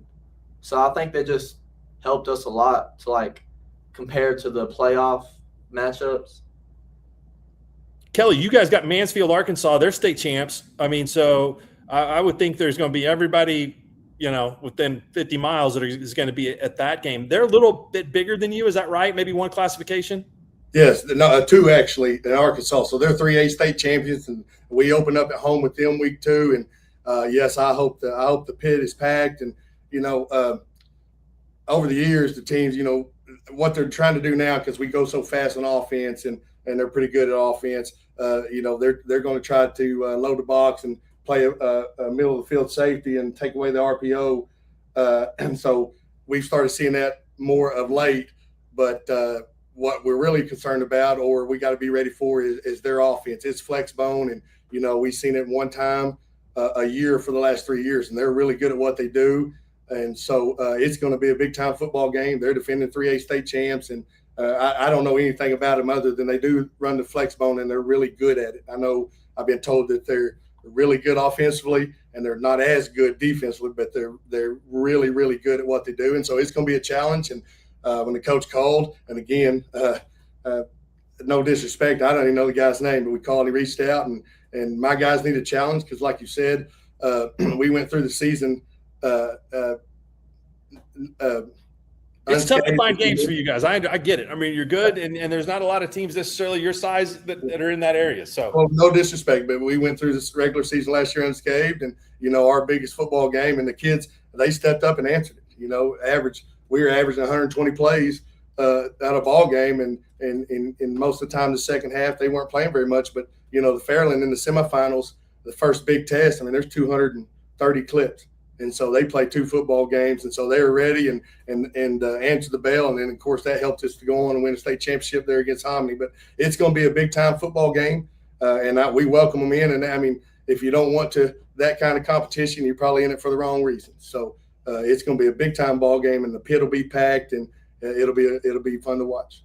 Yeah, I got to check out a couple of your games last year on the network, which was cool. I've never been to a game. I've been to Talihina, but I've never been to a game there. So that's something I look forward to doing. I think that'd be fantastic. What do you guys do to pass time on the bus when you're making all those bus trips all over everywhere? Well, and it's a long drive. It just is what it is. We got the new district alignment, and so somebody's got to travel. And it's not that bad actually. We make a couple Tulsa trips, and 1 year, and then the next year they got to come to us. So get on the bus and go get ready for Friday Night Lights. Is it music or movies or what? We're still on the Yellow Dog, and we got an activity. So one activity, one Yellow Dog. So they put their buds in, and they lay down there and get as comfortable as they can, and lock in and have a little longer visualization period than most, but get ready to play football. That's outstanding. All right, have all of you taken the Talamina Drive? Oh yeah. We probably take it for granted, to be honest with you. Maybe I haven't been over that thing in 25 years. So growing up and being here all our life, like these young men are, in the trees and the hills and all that, we take it for granted. You're used to it. Yeah, yes, we're used to it. Well, yes. Speaking of taking things for granted, Kelly, I mean, I know when you guys were just playing junior high football, you've been at Talihina for over 20 years. What is it like to be in this position, talking about coming off a state championship? I mean, it had to be something that really, if you thought about it a lot, it might have had to seem like it was almost impossible. Yes, there's lots of words you could throw in there. First of all, surreal to me. I played here, and I'm alumni here, and I was given the opportunity to take over the program in 2006 when it wasn't very good. And, of course, here it's the small school tradition has been amazing, but at times – history's shown it goes up and down. And so I was fortunate enough to take over in 2006 and was blessed to have good football players and was blessed to be fairly successful, if you will. And so the culture and the tradition here is, I just listened to Coach Montgomery and the best to do it. And it don't matter what state you're in, but the culture and tradition here is second to none for small school football. And so it's surreal to me. It's humbling. To go from where this group has started from. And then, like I said, everybody knows the story. Maybe the 8th grade year, we didn't have a high school football team. So I got to spend every day after school during football season with my 8th grade football team, who is now seniors. And so it got us ready. I had to throw them to the wolves when they was a freshman, and they couldn't understand being so successful when they were little, going out as freshmen and being below average, if you will. I think they won 2 high school football games, varsity football games. They finished the season 5-5. And then as time goes, trusting the process, putting the work in, loving on each other. Then, here we go, sophomore year, they're in the dang state championship game versus Woodland. And again, bigger, faster, stronger were they. And we understood that. And again, it didn't deter them from anything. They fought. They got after it. I was much impressed. It almost seemed like we won the state championship game that night. We did not. And then they just buckled down, and we had to figure out what we had to do to get back, like I said, and then also to have a different result. And these guys and every coach will say it, they're so proud of the program and how hard they work. But I'm telling you, this group, it doesn't matter what you put in front of them, they're willing to attack it like a bear. And just so proud of them and the work that they put in. They've had an amazing spring, probably the best spring and summer I've ever been a part of, and partly due because they love each other. And so they're not afraid to work, and it's evident in the weight gains that they've had in the weight room. It's evident by how they're performing, the weight that they've gained to get their body ready to play football. And it's just all in all, the whole body of work, just really impressed with this group. And like Coach Montgomery said earlier too, now it's not so much I don't have to I've added lots of things to their toolbox because they've played and they've got a lot of snaps now coming into their senior year, but it's maybe less, it's not so much fundamental stuff so much now as you would have to as a younger age, but now I get to add more things to the toolbox. So this summer was much impressive doing our we went to lots of 7-on-7. I mean, we were gone Monday, Tuesday, Thursday, some Wednesdays. So it was much impressive watching these guys and to grow and the maturity level that they've shown. And it's just a maturation process with this group. It's just watching them grow and develop. It is something special to me. Like I said, I've been here 26 years and I've had some great groups. But this group right here is special because they love each other. They love the game of football. It doesn't matter who tackles. It doesn't matter if Landon runs a touchdown, throws a touchdown. It doesn't matter. These guys are just a band of brothers, and I take these dudes to war against anybody. Talon, Sam, give me a little bit of a preview on defense. I think our defense is probably one of our strong suits. We all go out there ready to play. We got Talon at middle linebacker and Jathan Walls at middle linebacker. I think those are two pretty solid players. And Noah Lloyd on the other outside linebacker. I think we're pretty solid through there. You guys run a 3-4, 4-man front? We're not front, and we move around. Yeah. Sure. Very good. Well, I'll tell you this. We don't have to be unbiased when it comes to you guys based in Mansfield, Arkansas. So we'll all be pulling for the Tallahassee Tigers that night when you guys square off. And I thought of all the games of any class in the state this year, that's one of the most interesting to me because you guys are loaded up and ready to roll, like you've told us, and they've had a really good program for the last couple of years. So that will be one where we definitely will keep our eye on and look forward to watching. So thank you guys for your time. Awesome. Thanks for having us. All right. We appreciate it. Good luck to y'all this year. Thank you. Tallahassee 14-0 last year, 14-game winning streak to start the season in Class A Division II. That really will be a great game. Class 3A in Arkansas against Class A Division II in Oklahoma. So I'm sure that the community is going to be fired up about that one. So one more team to go. Carl Albert Titans. Mike Dunn is out of the basement. We've got Elijah Matthews and Kalen Smith also. Can you guys hear us? Yes, sir. What's happening? I think Mike is frozen. Are you there? I'll start with Elijah. You hear me? Yeah, I can hear you. You got us? Yes, sir. 48 touchdowns last year. What can you do for an encore? I'm not sure what that means. You scored 48 touchdowns last year, right? Right. So, I mean, and you committed to UNLV about a month and a half ago. Is that correct? Yes. Tell me what you liked about that program. Obviously, Dan Mullen is a guy that's had a ton of experience in college football. Right. Yeah, man. There's just a lot of good people around there, and Dan Mullen is a really good coach, and I trust him with my development throughout the 4 years I'm going to be in college, or however long I'll be there. It's a really good group of people. They have a really good standard, and they have really good culture, and I really enjoyed my time up there.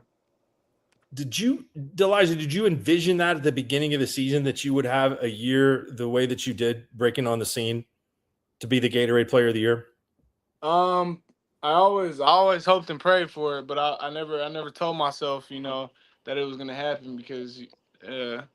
But no, it was awesome. I always give credit to the O line like usual, man. They had a great season as well, and it's just it's a great feeling, and I'm ready to start it back up this season. Yeah, having guys like Kalen blocking for you helps. I mean, you guys have got a lot of talent on that offense. So tell us a little bit about that offensive line. That offensive line, the previous year was just amazing, full of a bunch of technicians, guys that did their job and weren't worried about anything else but getting their job on what play it was, getting their job done. And we have a younger O line this year, and they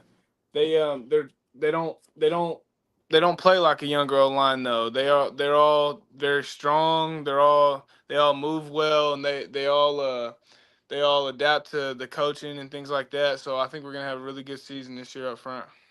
Mike, what's up? What's going on, Mark? How are you, brother? I'm good. How was your summer? Summer was great. Had a good one out around our parts. Can't complain. Yeah, no, that's fantastic. Update us with what you guys are doing. You had an extra week of practice this year to try to navigate through. I know you'll have a big scrimmage coming up next week, but what events are planned for Carl Albert this week? Oh, we lost him. He vanished. Elijah, can you tell us what's coming up this weekend? We have the red and white scrimmage this weekend. So how are the teams split up? Is there a rivalry in this scrimmage? I mean, are you looking – what team are you on, the red or are you on the white? I'm on the red team. It's usually randomized. They usually give one team the O-line, one team the D-line. And then they just pick. They just randomize it, I guess. I mean, are there big bragging rights? Is there anything that goes to the winner? Most definitely. It's a big thing to be the better team that year at the beginning of the season. But we all come together after it. So there we go. Yeah, those bragging rights kind of continue. Kalen, what team are you on, the red or the white? I'm on the red team. Okay, so you guys are teammates.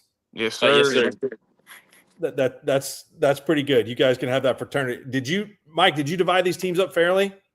We try to. We in the fall we usually will try to divide it with who we're thinking about, like as our first O line and then our first D line, if we have our guys separated that way. And so, but other than that, we really try to separate it about as even as possible.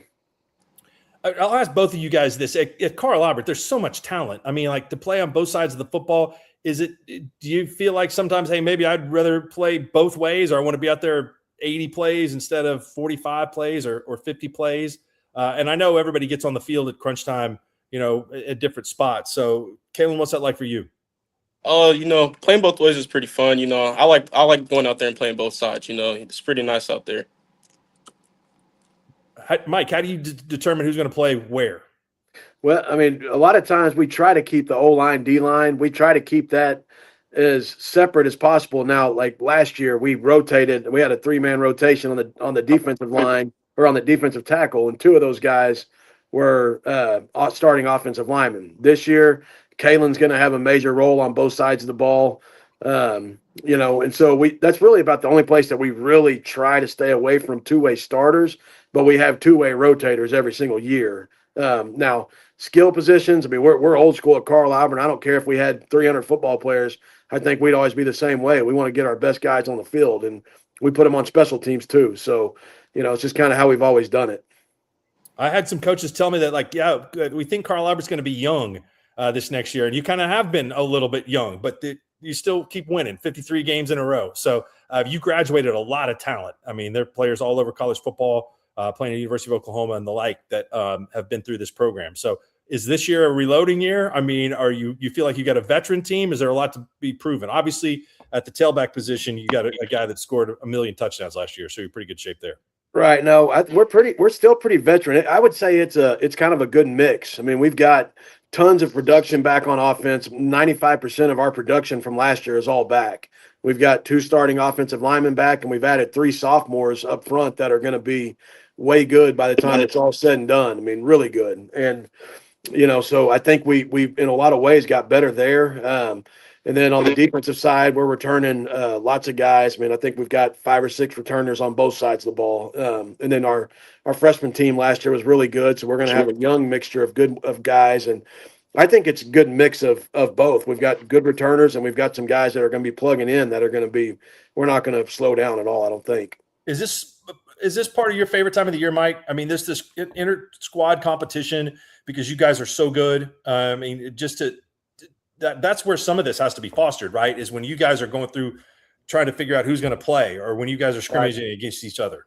Yeah, and we do talk a lot about competition breeding success, and I think that we get that in practice. I mean, when we try to do as much as possible with our best offense versus the best of rest defense, and when you don't have a whole lot of guys starting both ways, you get some really good battles in practice. And so, and it's how we schedule our games too. I mean, I would say that arguably we've got one of the toughest first 5 games in the state of Oklahoma. So, so practice, we tell our kids all the time, we're going to make practices harder than the games. Hopefully that's our job.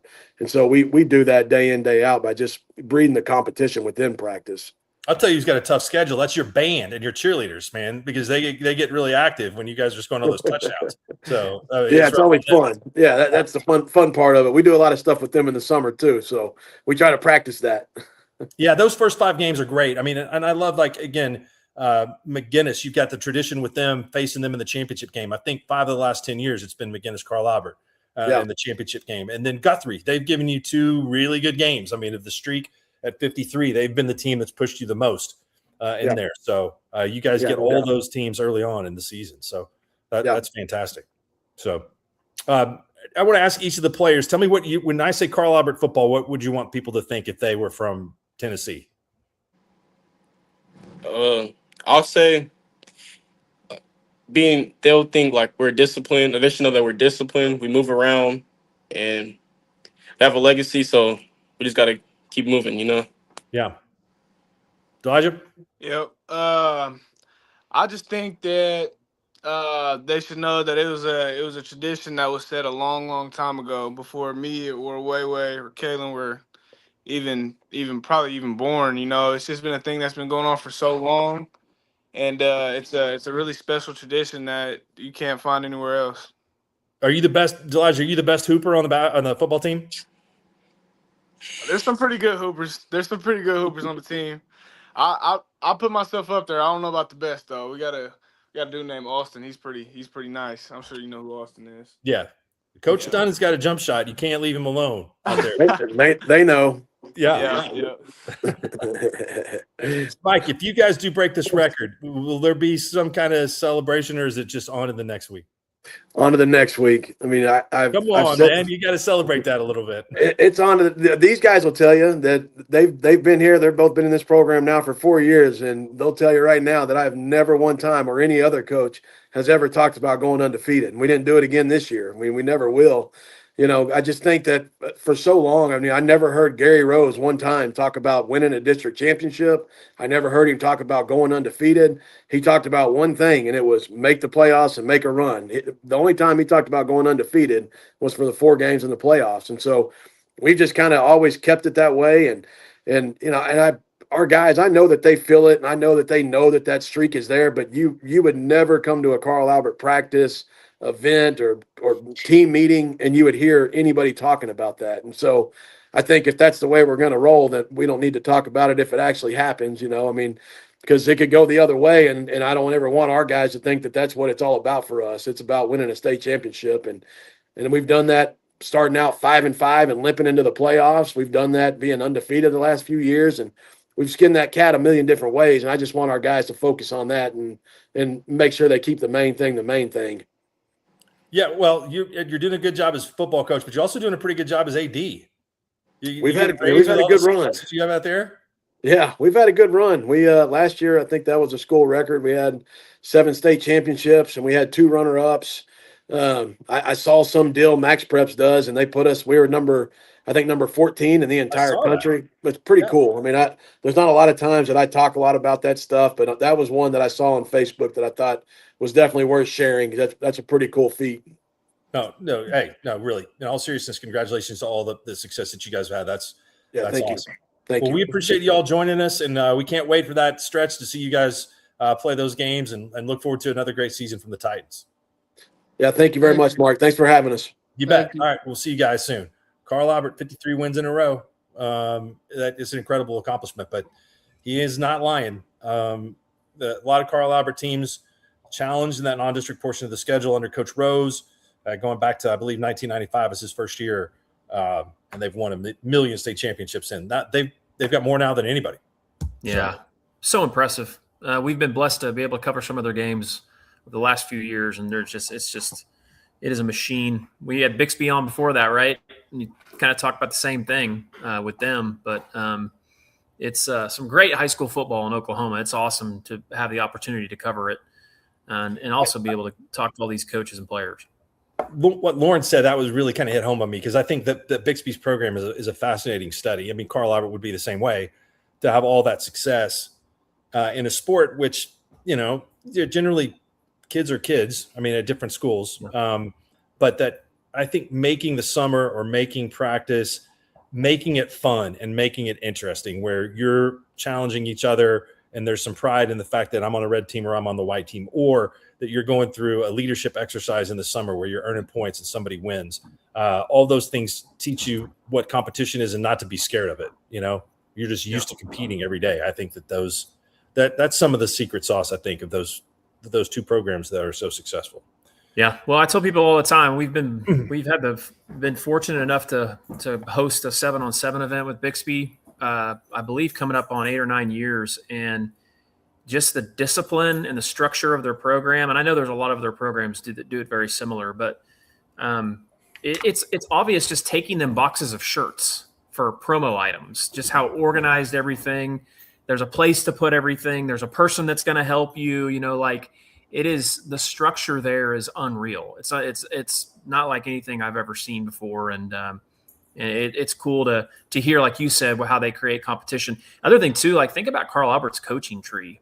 I mean, and from Coach Rose and all of his assistants he's had, and Coach Dunn, and we've had Coach Craig on, a lot of our stuff, and we're going to see him obviously week 0, and what Bixby's creating too at their coaching tree. You mentioned some of his assistant coaches and how long they've been there. It's pretty crazy. And then when you drop down in a small school, like the Morrisons, historically how good they are, and their coaching tree, and all the great coaches that have come from those programs, it's no surprise, the teams that win it, the culture piece is a big piece of it for sure. Yeah, I completely agree with that. I will tell you this, though. I think 6A Division I this year is going to be a race. I do too. Everybody is loaded up. Owasso is loaded up with some transfers. Broken Arrow is loaded up with some transfers.